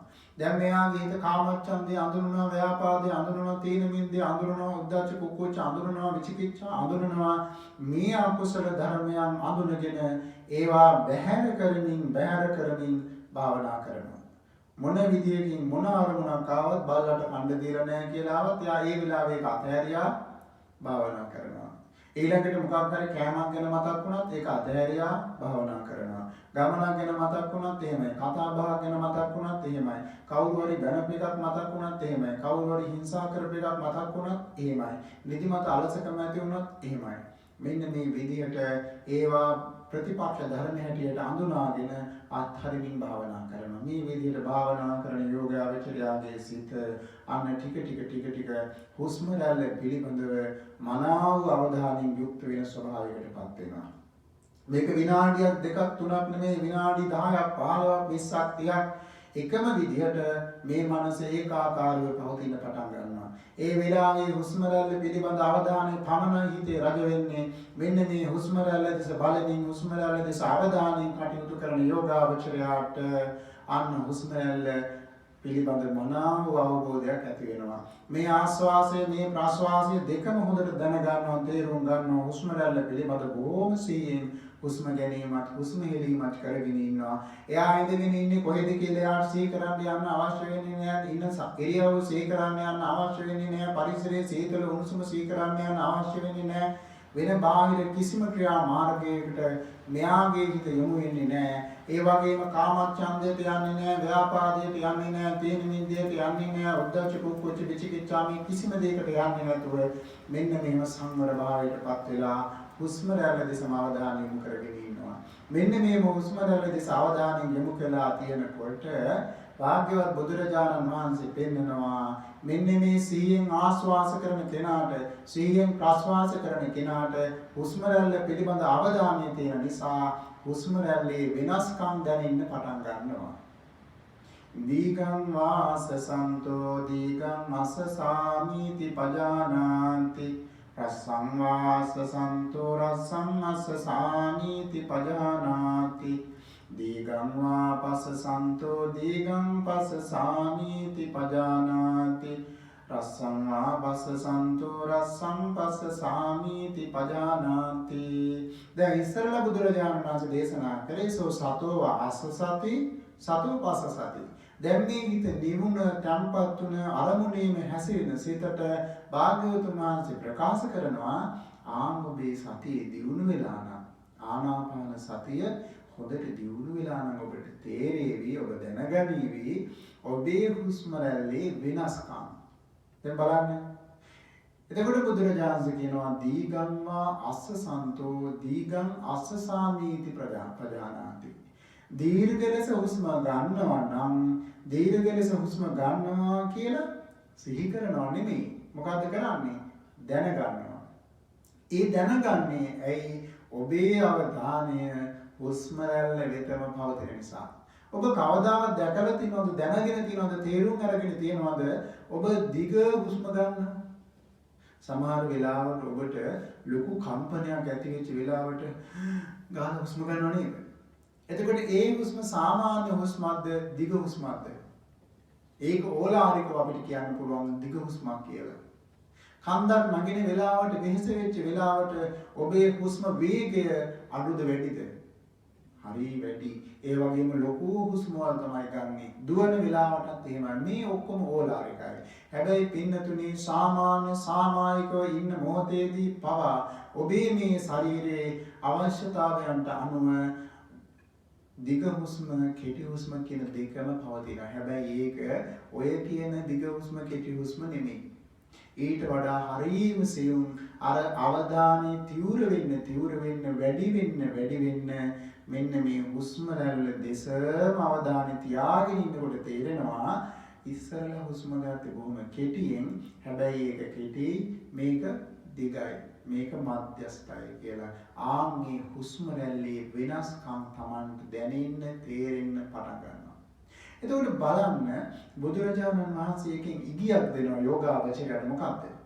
හුස්ම රැල්ල දෙස අවධානය හොඳට තියනවා කියලා පෙන්නනවා. මොකද එතන කියන්නේ මේ සිහියෙන් ආස්වාස කරනවා සිහියෙන් ප්‍රස්වාස කරනවා කියන එක විතරක් නෙමෙයි. එතන කියන්නේ සිහියෙන් ආස්වාස කරමින් සිහියෙන් ප්‍රස්වාස කරමින් හිටපු කෙනාට දැනගන්නවා මොකද්ද?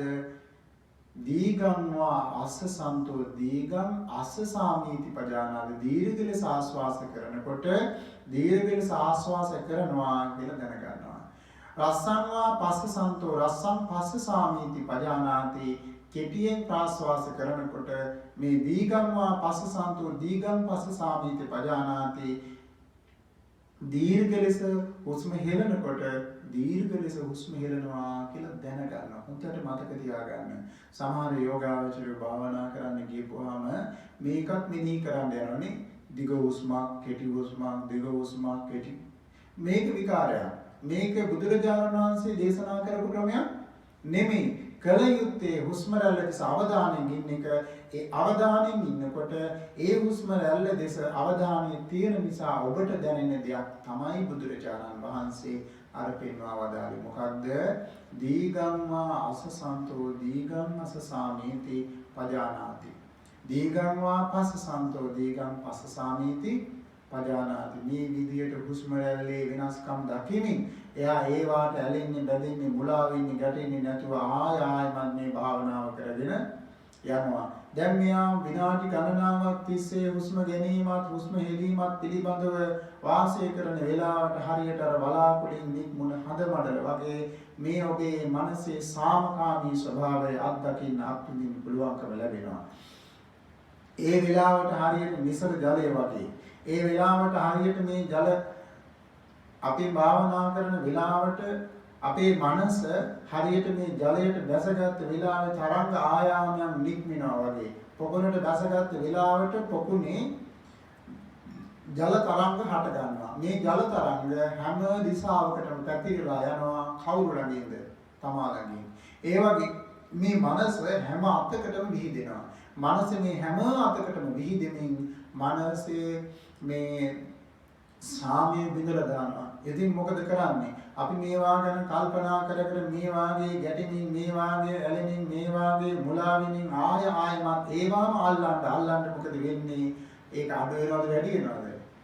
අර පොකුණේ ඉඳගෙන මේ රැලි නදිනවා දැක්කාම අතින් තලලා ඒවා මට්ටු කරන්න ගියපුවාම රැලි වැඩි වෙනවා වගේ මනසෙත් මේ ක්‍රියාවලියට හෙට්ටු වෙන්නේ ගියොත් එහෙම. ඒ වගේ ඇලෙන්නේ ගියොත්, ඒ වගේ බැඳෙන්නේ මොන කර්මයක්ද මන් දන්නේ මගේ හිත එකඟ වෙන්නේ නැත්තේ ඇයි? ඇයි මේ ද්වේෂය මගේ හිතට එන්නේ කියා ද්වේෂ කරන්න පටන් ගත්තොත් රාගික අරමුණක් ආවම ඒවා නැවත හිතා මෙනෙහි කරන්න පටන් ගත්තොත් නිදිමතට ඇලිලා ගියොත් ඊළඟට මේ උද්දාච්ච කුක්කුච්ච කියන සිතුවිලිත් එක්ක ආය වෙහෙස කර බවට පත් වුණොත් එහෙම ඊළඟට මේ සැකසංක ආවම ඒවා නැවත මතු කර හිතන්න පටන් ගත්තොත් එහෙම ආඥාගේ භාවනාව ඉදින්ම ඉවරයි. හරියට අර පොකුණට බහැපු මිනිසයා අතින් රැලි සමනය කරන්න යනවා වගේ සිදු කළ යුත්තේ නිසල්මන් හිඳීම පමණයි. ඒ වගේම භාවනා ආරමුණු පුරුදු කරන යෝගාවචරයා හුස්ම රැල්ල දෙස අවධානය යොමු කරගෙන නිසල්මන් වේ බලාගෙන ඉන්නකොට ආඥය අර රැලි තැම්පත් වෙලා ගියා වගේ සිතුවිලි දහර තැම්පත් වෙන්න පටන් ගන්නවා. මේ මහා පුරුෂ භාවනාව කියලා කියන්නේ බුදුරජාණන් වහන්සේ මේ ආනාපාන සති භාවනාවට විතක්කපච්චේ දාය විතරකයන් දුරු කිරීම සඳහා මේ ආනාපාන සති භාවනාව පුරුදු කරන්න කියලා කිව්වේ දේශනා කළේ ඒකයි. එතකොට අර ඇති වෙලා නැති වෙලා යන නිරන්තරයෙන් මතුවෙන විතරකයන් උපච්ඡේදනය කරන්න සිඳ බිඳ දමන්න මෙන්න මේ ආනාපාන සති භාවනාව උපකාර වෙනවා. මේ විදිහට භාවනාව පුරුදු කරගෙන පුහුණු කරගෙන බොහෝ වෙලාවක් යනකොට දැන් මෙයාගේ හිත බොහෝම සාමකාමී වෙන අරමුණු වලට යන්නේ නැහැ. කාමච්ඡන්දයට යන්නේ නැහැ. ව්‍යාපාදයට යන්නේ නැහැ. තීන මිද්දයට යන්නේ නැහැ. උද්ධච්ච කුක්කුච්ච විචිකිච්ඡා කියන මේ නීවරණයන්ගෙන් මෙයාගේ හිත වැහෙන්නේ නැහැ. එතකොට මෙහිම පවතින හිතේ හැම වෙලාවෙම හුස්ම ගැනීමත් හුස්ම හෙලීමත් පිළිබඳවමයි මනසකාර කරන්නේ. ඒ අවධානය යොමු කරගෙන තියෙන්නේ මනස වැඩ කරන්නේ මේ හුස්මත් එක්ක විතරයි. හුස්ම ගන්න එකයි හුස්ම හෙලන එකයි පිළිබඳව අවධානයෙන් ඉන්නවා. මෙන්න මේකට කියනවා විතර්කය කියලා. හැම වෙලාවෙම අරමුණට හිත යොමු කරනවා. මොකටද අරමුණ? හුස්ම දෙස බලාගෙන ඉන්න එක. හැම වෙලාවෙම හුස්ම දෙස බලාගෙන ඉන්න එකට තමන්ගේ මනස යොමු කරන බැහැරට යන්න දෙන්නේ නැහැ. මේක ඉවර වෙච්ච ගමන් ඊළඟ හුස්ම වාරයට. ඒ හුස්ම වාරය ඉවර වෙච්ච ගමන් ඊළඟ හුස්ම වාරයට. ඒ හුස්ම වාරය ඉවර වෙච්ච ගමන් ඊළඟ ඔය විදියට එකක්ද දෙකක්ද තුනක්ද 100ක්ද 1000ක්ද නෑ. මෙයා වෙන කිසිම කල්පනාවක නැතුව මේ හුස්ම වාර වෙතම හිත පවත්නවා. මේ විදියට බොහෝ වෙලාවක් භාවනාවේ නියැලලා ඉන්නකොට මෙයාගේ සිත බොහෝම තැම්පත් වෙනවා. දැන් අර බලාගෙන නික්මුණ පුන්සඳ මඩල වගේ හිතේ බහැරින් එන කෙලෙස් ධර්මයන් ඇවිල්ලා එයා හෙට්ටු කරන්නේ වෙහසවන්නේ නැහැ. එයාගේ හිත බොහොම තැම්පත් වෙලා පිරිසිදු වෙලා තියෙනවා. අරමුණට හිත නතු කරන නිසා යොමු කරන නිසා ඒ අරමුණෙන් හිත පවත්වන නිසා ඉතාම හොඳින් ඒකේ කටයුතු කරගෙන යන්න පුළුවන්. හරියට චිත්‍රපටයක් බලාගෙන ඉන්න කෙනෙකුට අම්මා කතා කරනවා අර පනාව කොහෙද තිබ්බේ? මේ පනාව කොහෙද තිබ්බේ? අර පිහිය කොහෙද තිබ්බේ? ඒ එකක්වත් අහගෙන ඉන්න මිනිස්සයා කල්පනා කරන මොන කරුණයක්ද මේක? මට මේ චිත්‍රපටය බලන්න දෙන්නේ නැහැ. දැන් මේ අම්මා කතා කරන එක වදයක් වුණේ මොකක් නිසාද? මේ චිත්‍රපටියට එක බාධා එනවා. ගිනි පෙට්ටිය කොහෙද? අන්න ගිනි පෙට්ටිය ගිහින් දීලා එනවා. ඉටිපන්දම කොහෙද? ඉටිපන්දම ගිහින් දීලා එනවා. පිහිය කොහෙද? පිහිය ගිහින් දීලා එනවා. මොන කරදරයක්ද අම්මා කියලා අම්මගෙන් අහනවා. ඇයි ඒ? දැන් මෙයාට ඕනේ එක ඉල්ලේ චිත්‍රපටිය බලන්න. නමුත් මෙයාට චිත්‍රපටිය බලන්න බෑ. එක බාධක එනවා. ඒ වගේ යෝගාවචරය භාවනා කරන් ඉඳගත්තාම අන්න එක බාධක එන සංසිද්ධිය අවසానයි. දැන් අම්මා නිස්සද්දව තමන්ගේ වැඩ කරනවා. පුතා නිස්සද්දව චිත්‍රපටිය බලනවා. එහෙම නැත්නම් මේ චිත්‍රපටිය බලන කෙනා නිශ්ශබ්දව බලනවා. අනිත් අය තම තමන්ගේ පාඩුවේ තම තමන්ගේ වැඩ කිසිම කරදරයක් බාධකයක් නැහැ. ඒ වෙලාවට සතුටින් යා අර චිත්‍රපටියට ගිහිල්ලා ඉන්නවා වගේ දැන් මේ වෙලාවේ මේ යෝගාවචරය අර භාවනා අරමුණෙන් ලැබෙන සාන්ත ප්‍රණීත අත්දැකීමට යොමු වෙලා වාසය කරනවා. එතකොට දැන් මෙයා හැම වෙලාවෙම අරමුණට සිත යොමු කරමින්මයි ඉන්නේ. එතකොට අරමුණට හිත යොමු කර ඉන්නකොට මෙන්න මෙතන විතරකය කියලා අපි ඒකට කියනවා. එතකොට මේ විතර්ක කරන්නේ කුමක් වෙනුවෙන්ද? හුස්ම රැල්ලේ අවධානය වෙනුවෙන්ම පමණයි. හුස්ම රැල්ල දිහා බලාගෙනම පමණයි මේ විතර්ක කරන්නේ. එතනින් වෙන බාහිර කිසිම විතර්කයකට එයාගේ හිත යන්න දෙන්නේ නැහැ. එයාගේ අවධානය සම්පූර්ණයෙන්ම තියෙන්නේ ආස්වාසය ප්‍රස්වාසය පිළිබඳවමයි. එතකොට මෙහිම කාලය ගත කරනකොට මෙයාගේ හිත අරමුණට හිත යොමු කරනවා. ඒ වගේම මෙයාගේ සෝත්සාහයෙන්ම උපක්‍රමශීලී භාවයක් නැතුව, ඒ වගේම ආවේගයක් නැතුව, උද්වේගයක් නැතුව වෙන මොකුත්ම නැතුව මේ අරමුණේ මේ හිත හැසිරෙන්න පටන් ගන්නවා. මෙන්න මේකට කියනවා විචාරය කියලා. එතකොට දැන් හුස්ම රැල්ල පිළිබඳ අවධානය යොමු කරගත්ත ඒ අවධානයෙම දියුණු මනසින් යුක්තව වාසය කරනවා. හිත බොහොම සංවරයි, තැම්පත් වෙලා බාහිර අරමුණු ඔක්කොම අයින් වෙලා ගිහිල්ලා සමහර යෝගාවචරයන් වහන්සේලා මේ වෙලාවට මේ දේවල් දර්ශනය වෙන බව සඳහන් කරනවා. නමුත් බුද්ධ දේශනාවේ මේ දර්ශනයන් ගැන කියන්නේ නැහැ. මේ හුස්ම රැල්ලේ ප්‍රමාණාතික්‍රාන්ත එක සංඥාවල් මතුවෙනවා කියලා ඒවා කියන්නේ නැහැ. මොකද ඒකට හේතුව භාග්‍යවත් බුදුරජාණන් වහන්සේ ඒ සත්වයාට ඒ පුජ්‍යලයාට ඒ මනුස්සයාට ලැබෙන අරමුණු වෙනස් බව බුදුරජාණන් වහන්සේ අඳුනගෙන තියෙනවා. ඒ නිසා අරමුණේ මුලා කරන්නේ නැහැ. ඒ නිසා භාග්‍යවත් බුදුරජාණන් වහන්සේ පෙන්වන්නේ මේක දෙයයි. මෙන්න මේ අත්‍යවශ්‍ය සංසිද්ධිය කියනවා. මොකක්ද? යාගේ හිත අරමුණට යොමු වෙනවා. ඒ අරමුණේ හිත ඇසෙනවා. ඊළඟට විතරක විචාර කියන දෙකේම පවතිනවා. දැන් මේ වෙලාවේ කිසිම වෙහසක් පීඩාවක් නැහැ. හරියට අර චිත්‍රපටිය බලන ළමයාට කිසි කරදරයක් නැතුව සිතමනාපේ හරියට මේ වෙන කිසිම බාහිර කිසිම දෙයක් නැතුව ඒ අවශ්‍ය අරමුණ රූපරාම පමණක්ම එනවා. සමහර වෙලාවට වෙළඳ දැන්වීම යනවානේ. දැන් මේ වෙලාව වෙළඳ දැන්වීමක්වත් නැහැ. මෙයා සිත්මනාසේ මේ චිත්‍රපටිය බලනවා. එතකොට ඒ වගේ කිසි කෙනෙක්ගෙන් මෙයාට කරදරයක් පීඩාවක් නැහැ. ආන්ගේ වගේ මේ භාවනා අරමුණටම යොමු වෙච්ච මේ ආනාපාන සති අරමුණටම යොමු වෙච්ච ශ්‍රාවකයාගේ හිත විතරක විචාර දෙක සක්‍රියව පවතිනවා. ඊළඟට විචාරය හොඳට සක්‍රියව පවතිනවා. අරමුණට සෞත්සාහයෙන්ම වෙන උත්සාහයක් ගන්න නැතුව වෙන වීරියක් ගන්න නැතුව ඒකට ආයෙ කදින් යොමු කරන්න ඕන කමක් කමක් නැත්තේ. ඒ අරමුණේ හිත ඇසිරෙන්න පටන් ගන්නවා. එතකොට මේ හිත ඇසිරෙන විදිහට මේක දැක්කාම මෙයාගේ හිතේ අප්‍රමාණ ප්‍රීතියක් ඇති වෙනවා. අනේ මං අනාදිමත් කාලයක් තිස්සේ මේ ටික කරගන්න බැරුව නේද හිටියේ කියලා මෙයාගේ හිත බොහොම වීරයවන්ත වෙනවා.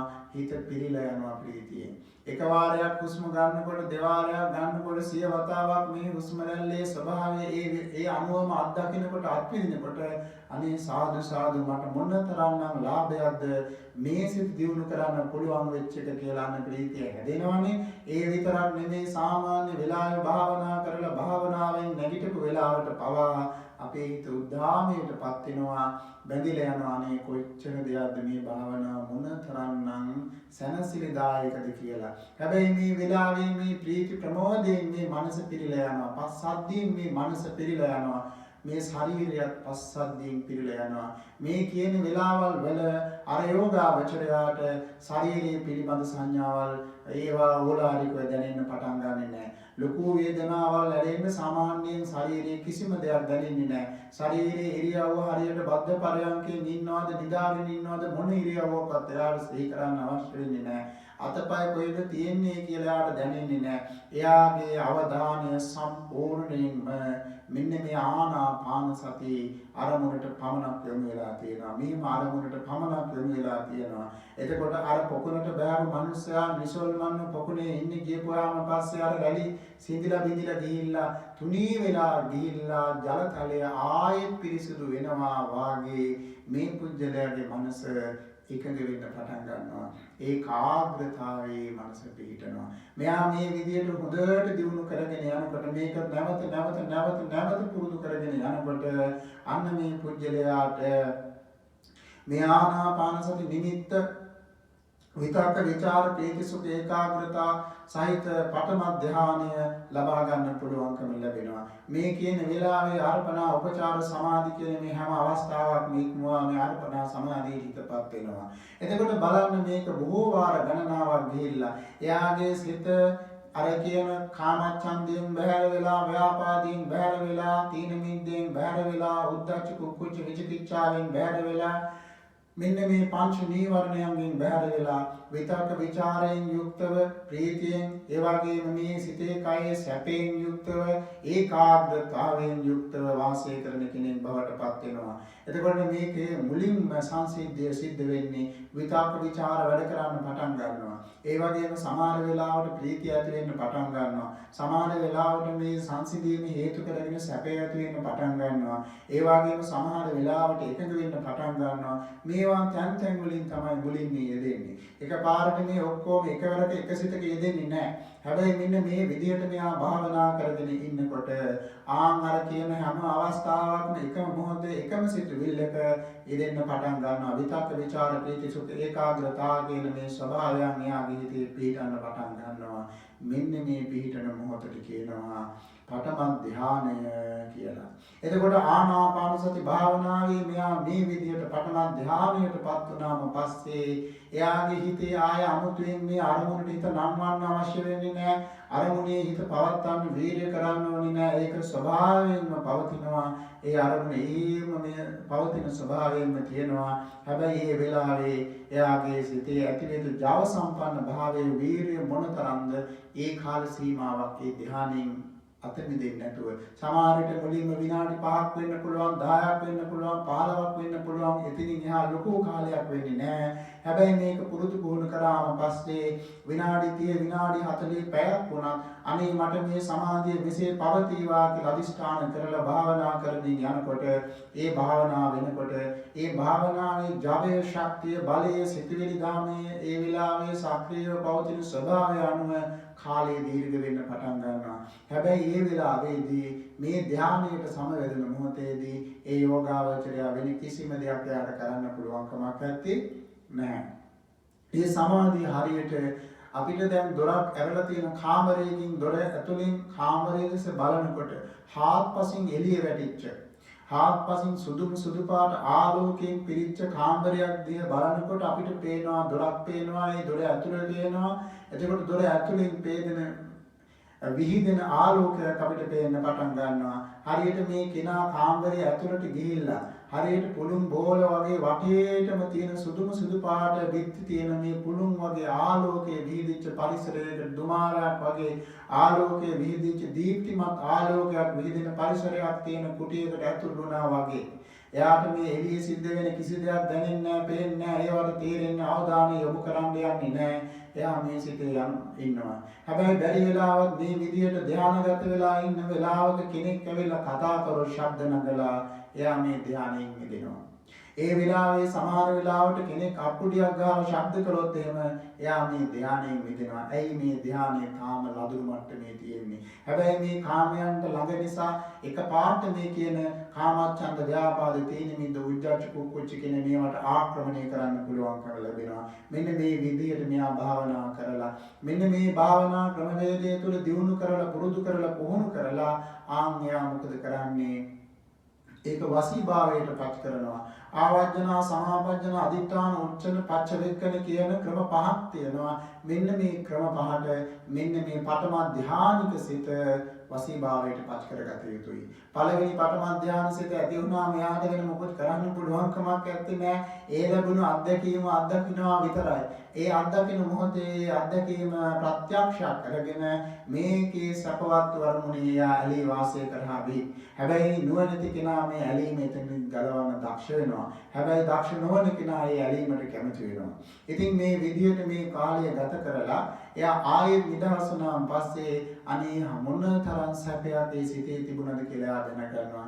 හැබැයි ඥානවන්ත කෙනා බුදුරජාණන් වහන්සේගේ අනුශාසනාව කරන කෙනා පිළිපදින කෙනා තේරුම් ගන්න කෙනා මේ මොහොතේදී කල්පනා කරනවා අනේ මම මේ සිතුවිල්ල තුල ඇලෙන්න හොඳ නෑ කියලා. මම මේ ධානයේ ඇලෙන්න හොඳ නෑ, මේ සිතුවිල්ලේ ඇලෙන්න හොඳ නෑ, මේකත් අනිත්‍යයි, මේකත් දුකයි, මේකත් අනාත්මයි කියලා එයා ඒ ආසනින් නැගිටින්න කලින්ම තීරණය කරලා නැගිටිනවා. හැබැයි අනිත් කෙනා මොකද වෙන්නේ? මේ පුංචි ආස්වාදයට ඇලිච්ච නිසා ආයි භාවනා කරද්දී හැම වෙලාවෙම පඨම ධානික සිත බලාපොරොත්තු වෙන්නයි ඉඳගන්නේ. එතකොට භාවනාව ආයෙ වැඩින්නේ බොහෝම හිමින්. එතකොට මෙයා මේ ඇලීම අඩු කරගත්ත කෙනාට ආයෙත් භාවනා ආරමුණට යොමු වෙනවා. ඒ භාවනාව පුරුදු කරනවා. එතකොට දෙවෙනි අවස්ථාවෙත් ඔය කියන ස්වභාවයට පත් වෙනකොට මේ වෙලාවේදී ආවර්ජන සමාපජ්ජන අදිඨාන උත්ථාන පච්චවෙක්කන කියන ක්‍රම පහ ආරමුණු කරලා මේ විදියට මේ ධානයේ නැවත අදිෂ්ඨාන කරලා වසීභාවයට පත් කරගන්නවා. දෙවෙනි ධානයට යන්න කලින් මේ පඨම ධානයේ වසීභාවයට පත් කරගන්න කියලා ධර්මයේ සඳහන් වෙනවා. මොකද හේතුව මේ ඇති වෙන අරමුණ වහා නැති වෙලා යනවා. මේ පඨම ධානයේ වසීභාවයට පත් කරගත්තේ නැත්නම් ඒ අරමුණ ආපු ගමන් ඒ අරමුණේ läගගෙන ඉන්නවා මිසක් එතනින් ඔබට මනස මිහිරවන්න දක්ෂ වෙන්නේ නැහැ. ඒ අරමුණින් නැගී ඉන්න කල්පනා කරන්නේ නැහැ. ඒ නිසා එතකොට මේ දෙවෙනි ධානයට යන්න නම් මේ අරමුණ වසීභාවයට පත් කරගෙන දියුණු කරලා ඒකේ හොඳට සිහිය පවත්වලා පඨම ධානයෙන් නැගී ඉඳලා ආයත විතක්ක ਵਿਚාර වලින් පටන් ගන්න ඕනේ. ඔය විදිහට චතුර්ථ ධානය දක්වා මේ යෝගාවචරය සිත දියුණු කරනවා. චතුර්ථ ධානය සිත දියුණු කරලා ඒ චතුර්ථ ධානයෙන් පස්සේ මෙයාට පුළුවන්කම ලැබෙනවා පඨම ධානයේදීත් පුළුවන්, ဒုတိ ධානයේදීත් පුළුවන්, තතිය ධානයේදීත් පුළුවන්. හැබැයි මේ බුදුරජාණන් වහන්සේ සම්මා සමාධිය කියන මේ සමත භාවනාවේදී පඨම ධාන සමාධිය දක්වාම මේ චතුර්ථ ධාන සමාධිය දක්වා මේ හිත මෙහෙවන්න කියලා කියනවා. ඇයි? ඒක බල සම්පන්නයි. මේ චතුර්ථ ධාන සමාධියෙන් ඉන්න වෙලාවේ අප්පුඩියක් ගැහුවත් ඇහෙන්නේ නැහැ, පේන්නේ නැහැ, දැනෙන්නේ නැහැ. වෙන යම් කිසි දෙයක් උනත් ඒක දැනෙන්නේ නැහැ, පේන්නේ නැහැ, කිසිම කම්පනයක් වෙන්නේ නැහැ. ඒ වෙලාවේ මනස අකම්පිතයි. ඒ වෙලාවට හිනහඩ පිපුරුවත් මේ ප්‍රබල සමාධි මට්ටමකදී ඒ හිනහඩ පුපුරන ශබ්දේවත් මේ චතුර්ථ ධානයට ඇහෙන්නේ නැහැ. ඒ නිසා මේ මොහොතේදී පැයක් තිස්සේ භාවනා කරන්න අරමුණු කරගෙන වාඩි වුණා නම් ධානයට සමවැදිලා පැයක කාලයක් ගත කරනවා නම් මේ ධානය පවතිනවා. මෙන්න මේසා ඉතාම පුළුල්ලු ශක්තිමත් ධානයක් මේ චතුර්ථ ධානය. ඒ නිසාම බුදුරජාණන් වහන්සේ දේශනා කරන චතුර්ථ ධානයට සමවැදිලා මේ චතුර්ථ ධානයෙන් නැගී ඉඳලා විදර්ශනා වඩන්න කියලා. මොකද හේතුව ඒ මොහොතේදී පිරිසිදු සිතකින් පිරිසිදු ස්වභාවයකින් තමයි මේ භාවනාව පුරුදු කරන්නේ දියුණු කරන්නේ. එතකොට මේ ප්‍රායෝගිකව මෙයා මේක අධ්‍යයනලා මේකින් අතෙන් මිදලා ඒකින් නිදහස් වෙලා අන්නේ පුජ්‍යලයා විදර්ශනා වඩලා අර කියන සංයෝජන ධර්මයන් සියල්ල සිඳ දමලා නැති කර දමලා චතුරාර්ය සත්‍ය මනාවකට අවබෝධ කර ගන්නවා. පංච උපාදානස්කන්ධය, රූප උපාදානස්කන්ධය, වේදනා උපාදානස්කන්ධය, සංඥා උපාදානස්කන්ධය, සංකාර උපාදානස්කන්ධය, විඥාන උපාදානස්කන්ධය කියන පංච උපාදානස්කන්ධයම අන්නරයට ඒ චතුර්ථ ධානයක සමාධියෙන් නැගී සිටිලා සමවතින් නැගිට ඒ සිතුවිලි ඉඳගෙන අර කියන දේවල් විදර්ශනා වඩන්න පුළුවන්කම ලැබෙනවා. හැබැයි මේ විදර්ශනාව සාමාන්‍ය ලෝකයා කරන විදර්ශනාවට වඩා ගොඩාක් බල සම්පන්නයි. බැහැරින් එන නොයේ අරමුණු වලින් පීඩා විඳින්මින් ඉන්න පුජ්‍යලයාට වඩා බැහැරින් එන අරමුණු ඇවිල්ලා පීඩා කරන්නේ නැතුව ඉන්න වෙලාවක ආඥා රූපය මනමින් දකිමින් තේරුම් ගනිමින් අදිෂ්ඨාන සීලව භාවනාවේ යෙදෙනවා. වේදනාව මනමින් දකිමින් තේරුම් ගනිමින් අදිෂ්ඨාන සීලව භාවනාවේ යෙදෙනවා. සංඥාව මනමින් දකිමින් තේරුම් ගනිමින් අදිෂ්ඨාන සීලව භාවනාවේ යෙදෙනවා. එතකොට අර වෙලාවේ යථාභූත සමාහිතෝ යථාභූතං පස්සති පජානාති කියන ධර්මතාවයට අනුව තමන්ගේ මනස හසුරවන්න පුළුවන්කම ලැබෙනවා. සමාධිමත් වෙච්ච මනසට අර දෙයක් එකට අරගෙන ළඟට අරගෙන තේරුම් අරගෙන බලලා හොඳට දැකලා අවබෝධයෙන් දකින්න පුළුවන්කම ලැබෙනවානේ. හරියට තමන් ළඟට ගත්ත දේ අපි දන්නවා මේක මොන විදිහටද ක්‍රියාත්මක වෙන්නේ මොන විදිහටද තියෙන්නේ කියලා. බාහිරින් දකින්න චිත්‍රය අපිට ඒක කරන්න බෑ. ඒ වගේ මේ හිත එකඟ වෙලා තියෙන නිසා බාහිර දේවල් අයින් වෙලා ගිය නිසා යාගේ නිරීක්ෂණය පරීක්ෂණය තාම සාර්ථකයි කියලා. ඉතින් ආන්යා මේ විදිහට භාවනා වඩලා විදර්ශනාවට යොමු වෙලා විදර්ශනා මාර්ගඵල අවබෝධ කරගන්නට යාට පුළුවන්කම ලැබෙනවා. මෙන්න මේ විදිහට බුදුරජාණන් වහන්සේ දේශනා කරනවා යම් කෙනෙක් තථාගත බුදුරජාණන් වහන්සේ දේශනාවට වදාරන්නට යෙදුන අයුරින් මේ නීවරණ ධර්ම යටපත් කරමින් ආනාපාන සති භාවනාවේ යෙදෙන්නේ යම්සේද ආන්ගේ ශ්‍රාවකයා මේ තමන්ගේ ආධ්‍යාත්මික ලෝකයේ වලාගෙන මිදුණු සඳමඩල වගේ බබලවනවා කියලා. ආන්ගේ වෙලාවේ තමන්ගේ මනස දීප්තිමත්ව අර කියන ඕනම අරමුණක් විදහා දක්වමින් තේරුම් අරගනිමින් තමන්ට විදර්ශනා වඩන්න පුළුවන් ස්වභාවයටපත් වෙනවා. ඒ මොහොතේදී ඇලෙන බැඳෙන මුලා වෙන ලෝකේ අතහැරලා දාලා උපේක්ඛාවෙන් යුක්තව ඒ දේවල් නිවැරදිව වටහාගෙන තේරුම් අරගෙන කල්පනා කරන්න අදිෂ්ඨාන කරන්න විදර්ශනා කරන්න පුළුවන්කම ලැබෙන නිසාමයි ආන්‍යා ජීවිතේ කෙලෙසුන් නැසලා සව් කෙලෙසුන් නැසා අරහත්ත්වයේ සාක්ෂාත් කරගන්න ආන්‍යාට පුළුවන්කම ලැබෙනවා. එතකොට මේ චතුර්ථ ධානයක මට්ටමට සිත දියුණු කරගන්න මේ ආනාපාන සති භාවනාවෙන් අවස්ථාව තියෙනවා. අනිකුත් භාවනා වලින් බොහෝමයකින් මේ චතුර්ථ ධානයක සමවතට යන්න පුළුවන්. ඉතින් ඒ නිසා මේ විදිහට බුදුරජාණන් වහන්සේ තමන් වහන්සේ දැකලා දැනගෙන තේරුම් අරගෙන අවබෝධ කරගෙන ශ්‍රාවකයන් වහන්සේලා රහතන් වහන්සේලා තමන් වහන්සේලා දැකලා දැනගෙන තේරුම් අරගෙන අවබෝධ කරගෙන ලෝකයට මේ ධර්මය දේශනා කළේ. ඔබට ඒ සුන්දර අත්දැකීම තමන්ගේ අත්දැකීමක් හැටියට ප්‍රත්‍යක්ෂ කරගන්නට පුළුවන්කම තියෙන නිසාමයි. ඇයි අර මායාකාරී රූපරාම ගැන බුදුරජාණන් වහන්සේ ප්‍රකාශ කළේ නැත්තේ? ආලෝක නිමිති ගැන බුදුරජාණන් වහන්සේ ප්‍රකාශ කළේ නැත්තේ? වලාකුළු වගේ පාවෙලා යන ස්වභාවයන් ගැන බුදුරජාණන් වහන්සේ ප්‍රකාශ කළේ නැත්තේ? මේ සංඥාවල් මේවා කොහොම එක එක්කිනාට වෙනස් අයරින් පිළිටන්නේ. සමහර කෙනෙකුට ඇති වෙන සංඥාව Taman දන්නේ නැහැ. හැබැයි මේ වෙලාවේ වලාකුළක් වගේ දෙයක් බලාගෙන භාවනා කළොත් යා නැවතෙන්න පටන් ගන්නවා. එක එක අරමුණු හිතේ මවා ගන්න පටන් ගන්නවා. මේ මායෝප මංච විඥානං කියලා බුදුරජාණන් වහන්සේ මේ මනස ගැන කිව්වේ. ඒ නිසා පින්නතුනි තමන්ගේ ඊ타ම හොඳින් සංයමයෙන් යුක්ත මේ ධර්ම කරුණු හොඳින් ඉගෙනගෙන දරාගෙන ඒ ජීවිතයට සම්බන්ධ කරගෙන භාවනා මානසිකාරය පුරුදු කරගන්න. මේ කිසිම භාවනා කර්මස්ථානයක් මානසිකාරයක් තමන්ගේ කරගන්න යන්න එපා. මේ හැම වෙලාවෙම මේ දැනුම තමන්ගේ කරගන්න යන්න එපා.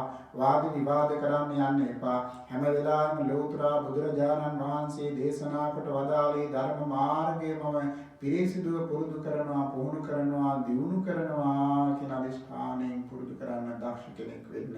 ආන් එතකොට ඔබට පුළුවන්කම ලැබෙනවා මෙන්න මේ චතුරාර්ය සත්‍ය අවබෝධ කරගන්නට.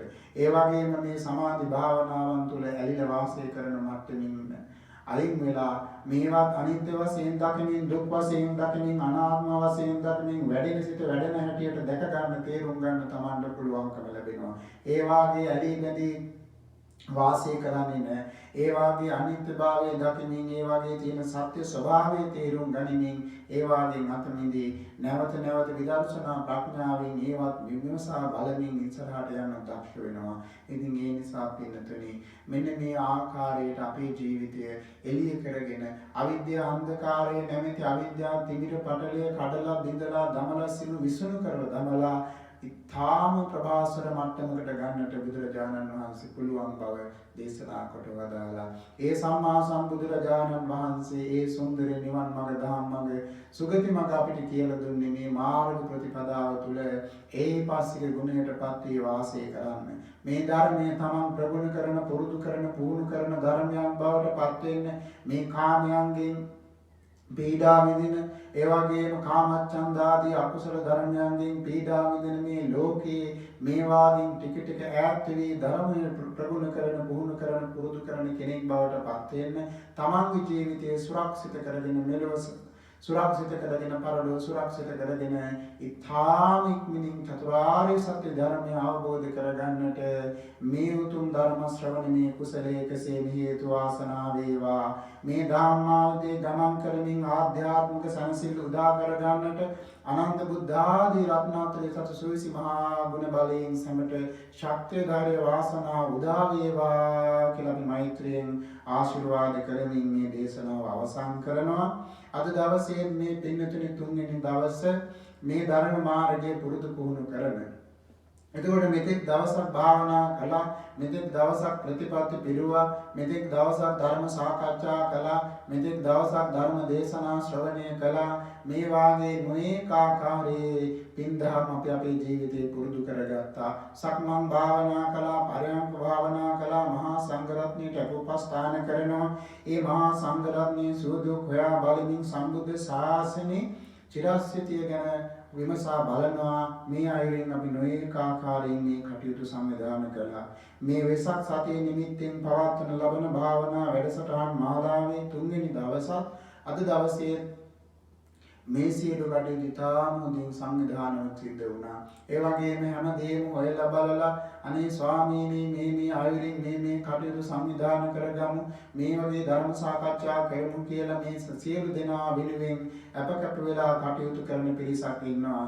ඒ හැම දෙනාම බොහොම ඕනෑකමින් උනන්දුවෙන් මේ ශාසන දයාවෙන් තමන්ගේ ජීවිතයට ධර්ම සුරක්ෂිතභාවය ඇති කරගන්න, අන් අයගේ ජීවිතවලට මේ සුන්දර ධර්මයේ ආරත්‍ය ධර්මයේ මතු කර දෙන්නට එයාට අනුග්‍රහශීලීව කටයුතු කරන්නමයි මේ සියල්ල සංවිධානය කරගන්නේ. ඒ නිසා ඒ සෑම දිනාටම අද දවසේ මේ දහම් වැඩසටහන සඳහා දායකත්වයේ දක්වන්නේ මේ ධර්ම දේශනාවන්, ඒ වගේම මේ භාවනා වැඩසටහන්, ඒ වගේම මේ වන්දනාවල්, ඒ වගේම මේ ධර්ම සාකච්ඡාවල් මේ සියල්ලම ඔබේ නිවසට අරගෙන එන්නට මේ Zoom මාධ්‍ය ඔස්සේ මේ සියල්ල සිදු කරන්නට අවශ්‍ය අනුග්‍රහය දායකත්වයේ දක්වන්නේ ධර්ම දානමය කුසලාපේක්ෂාවෙන් මේ මාස 9 වෙනි දින මේ සීල භාවනා වැඩසටහන සඳහා ඒ දායකත්වයේ දක්වනවා පින්වත් ලසිත් විද්‍යාරත්න මහත්මයා සහ රාධිකා විද්‍යාරත්න මහත්මිය විසින්. ඒ වගේම අරමුණ වශයෙන් තියෙන්නේ තුනුරුවන්ගේ අනන්ත ගුණානුභාව බලයෙන් පින්වත් ස්වාමීන් වහන්සේලාටත් ආරණ්‍ය වැඩ සිටින සියලු සංඝරත්නයට ඒ වගේම සිල් ගුණ වඩන මේ පින්දහම් සිදු කරන ගිහි පිරිසටත් සුජීවත්ව වාසය කරන මව් දෙමව්පියන්ටත් මිය පරලෝකීය සියලු ඥාතීන්ටත්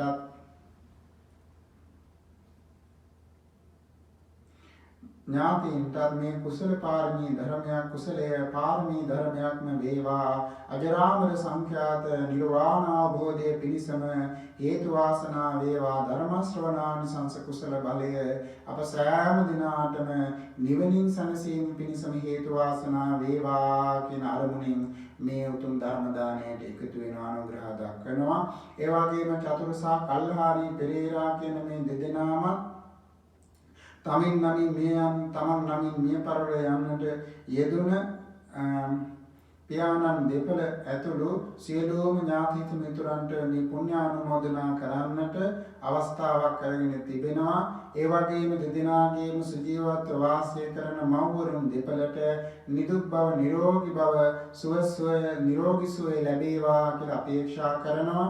ඒ වගේම අප ඒ පින්වත් දෙදෙනා ඇතුළු පවුලේ සිටින දූ දරු සෑම සියලු දෙනාටම සකල ලෝකවාසී සෑම සියලු දෙනාටම නිදුක් නිරෝගී දිගාසිරි සම්පත් අභිවර්ධනය වීම පිණිස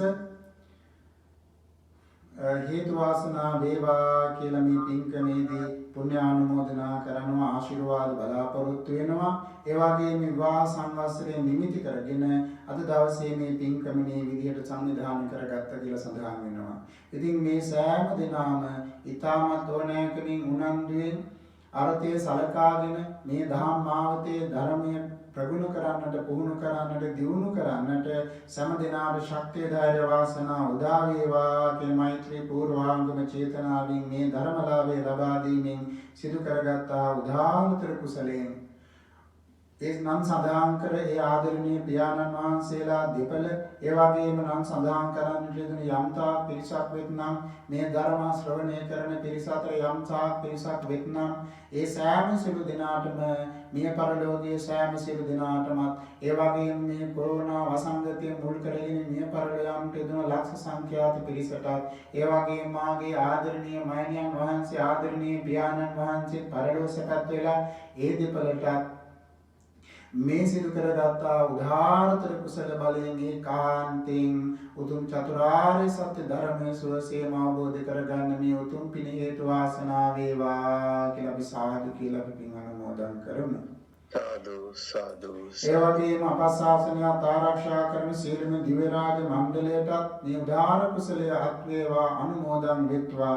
මේ උදාාර පින් දාම් සිදු කරන මේ පින්වත්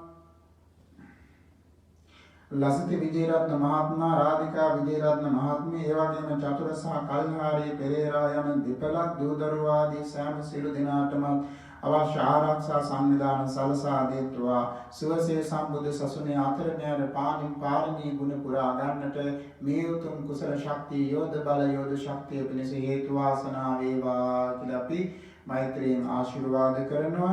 ඒ වගේම මේ දාම් කටයුතු සංවිධානය කරන ඒ සියලු කටයුතු හොයා බලා කටයුතු කරන ඒ පින්වත් සෑම සිළු දෙනාටම මහා සංඝ රත්නයටත් ඒ වගේම අද දවසේ ලංකාවට වැඩම කරන්නට නියමිතම වැඩ ඉන්නේ ඒ පින්වත් ස්වාමින් වහන්සේලාට විශේෂයෙන් අපි ආශිර්වාද කරන්න බලාපොරොත්තු වෙනවා. මේ සිදු කරගත්තා උදාාරතර කුසල ධර්මයේ ශක්ත්‍යානුභව බලයෙන් දවස පුරා පුරන්නට යෙදුන සීලාදී ගුණානුභව බලය ආශිර්වාද බලයෙන් ඒ වගේම ආධ්‍යාත්මික ගුණ වගාව දියුණු කර ගැනීමෙන් ජනිත කරගත්තා උදාාරතර කුසල් බලයෙන් ජීවිත කාලය පුරා සිදු කරගත් උතුම් කුසල් බලයෙන් නිර්පාදිතව මේ සේනාසනයේ සුවසේ පහසුවෙන් වැඩ සිටින්න යම්සේද එසේ මේ ගුවන් ගමන අතරතුරාවට කිසිම කායික බාධාවක් මානසික බාධාවක් කිසිම උපද්‍රවයක් නොමැතිව ශ්‍රී ලංකාවට මෞබිමට යා ගන්නට ශක්තිය ධෛර්ය වාසනාව උදා වේවා කියලා මෛත්‍රියෙන් ආශිර්වාද කරමු. ඒ නිරෝධායන මධ්‍යස්ථානවල සේනාසනවල ඉන්නවා වගේ බොහොම පහසුවෙන් මේ කටයුතු කරලා ඉක්මනින්ම ආරණ්‍ය සේනාසන වලට ගිහින් තමන් වහන්සේලාගේ ඒ උතුම් ගුණධර්ම පමුණවා ගන්නට උතුම් ආධ්‍යාත්මික ජීවිතේ නිදහස්ව ගත කරන්නට උතුම් චතුරාර්ය සත්‍ය ධර්ම අවබෝධයේ පිණිස මේ උතුම් කුසලයක් ඒ පින්වත් ස්වාමීන් වහන්සේලා දෙනමට එකසේම උපකාරී වේවා අනුග්‍රහ වේවා පුණ්‍යමය ආශිර්වාදයක්ම වේවා කියලා අපි සාදු කියලා ආශිර්වාද කරමු. ඉතින් එහෙමනම් අප සෑම දිනම මේ සිදු කරගත්තා වූ උදාාරතර කුසල ධර්මය දෙවියන්ට ඥාතීන්ට පින් අනුමෝදන් කරමු. ඒ වගේම අපිට විශේෂයෙන්ම සිහිපත් කරන්න තියෙන බොහොම ශ්‍රද්ධාවෙන් ගුණධම් තුළ යෙදෙන ඒ වගේම නොයෙක් පින්දහම් සඳහා අපත් සමග එකතු වෙන පින්වත් මෑණි කෙනෙක් කැනඩාවේ ඉන්නවා. ඒ වගේම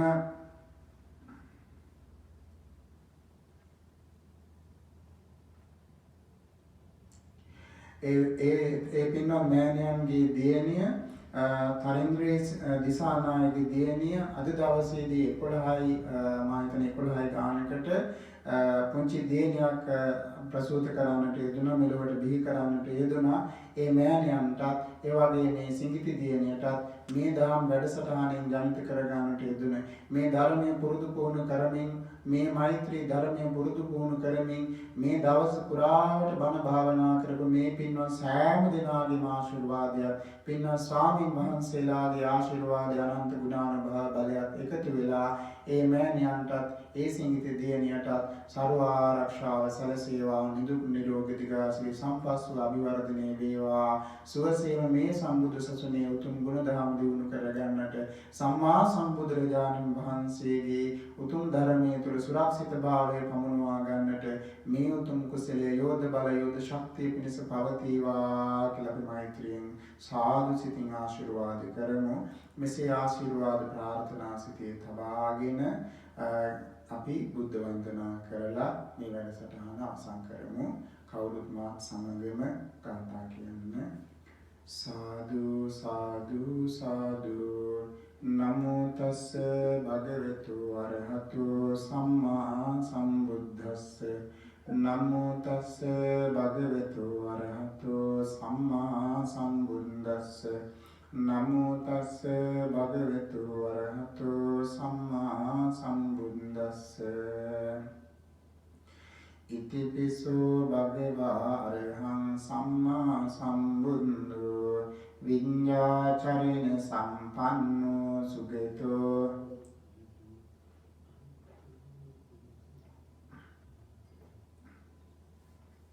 සත්තා දේව මනුස්සානං බුද්ධෝ භගවාති ස්වාඛාතෝ භගවතා ධම්මෝ සම්දිත්තිකෝ අකාලිකෝ ඒපස්සිකෝ ඕපනයිකෝ පච්චත්තං වේදිතම්බෝ විඤ්ඤෝ හීති සුපටිපන්නෝ භගවතු ශාවක සංඝෝ උජුපටිපන්නෝ භගවතු ශාවක සංඝෝ ඥායපටිපන්නෝ භගවතු ශාවක සංඝෝ සාමීචි පටිපන්නෝ භගවතු ශාවක සංඝෝ යදිදං චත්තාරි පුරිස යුගානි අට්ඨ පුරිස පුග්ගලා ඒස භගවතු ශාවක සංඝෝ ආහුනේයෝ පාහුනේයෝ දක්ඛිනේයෝ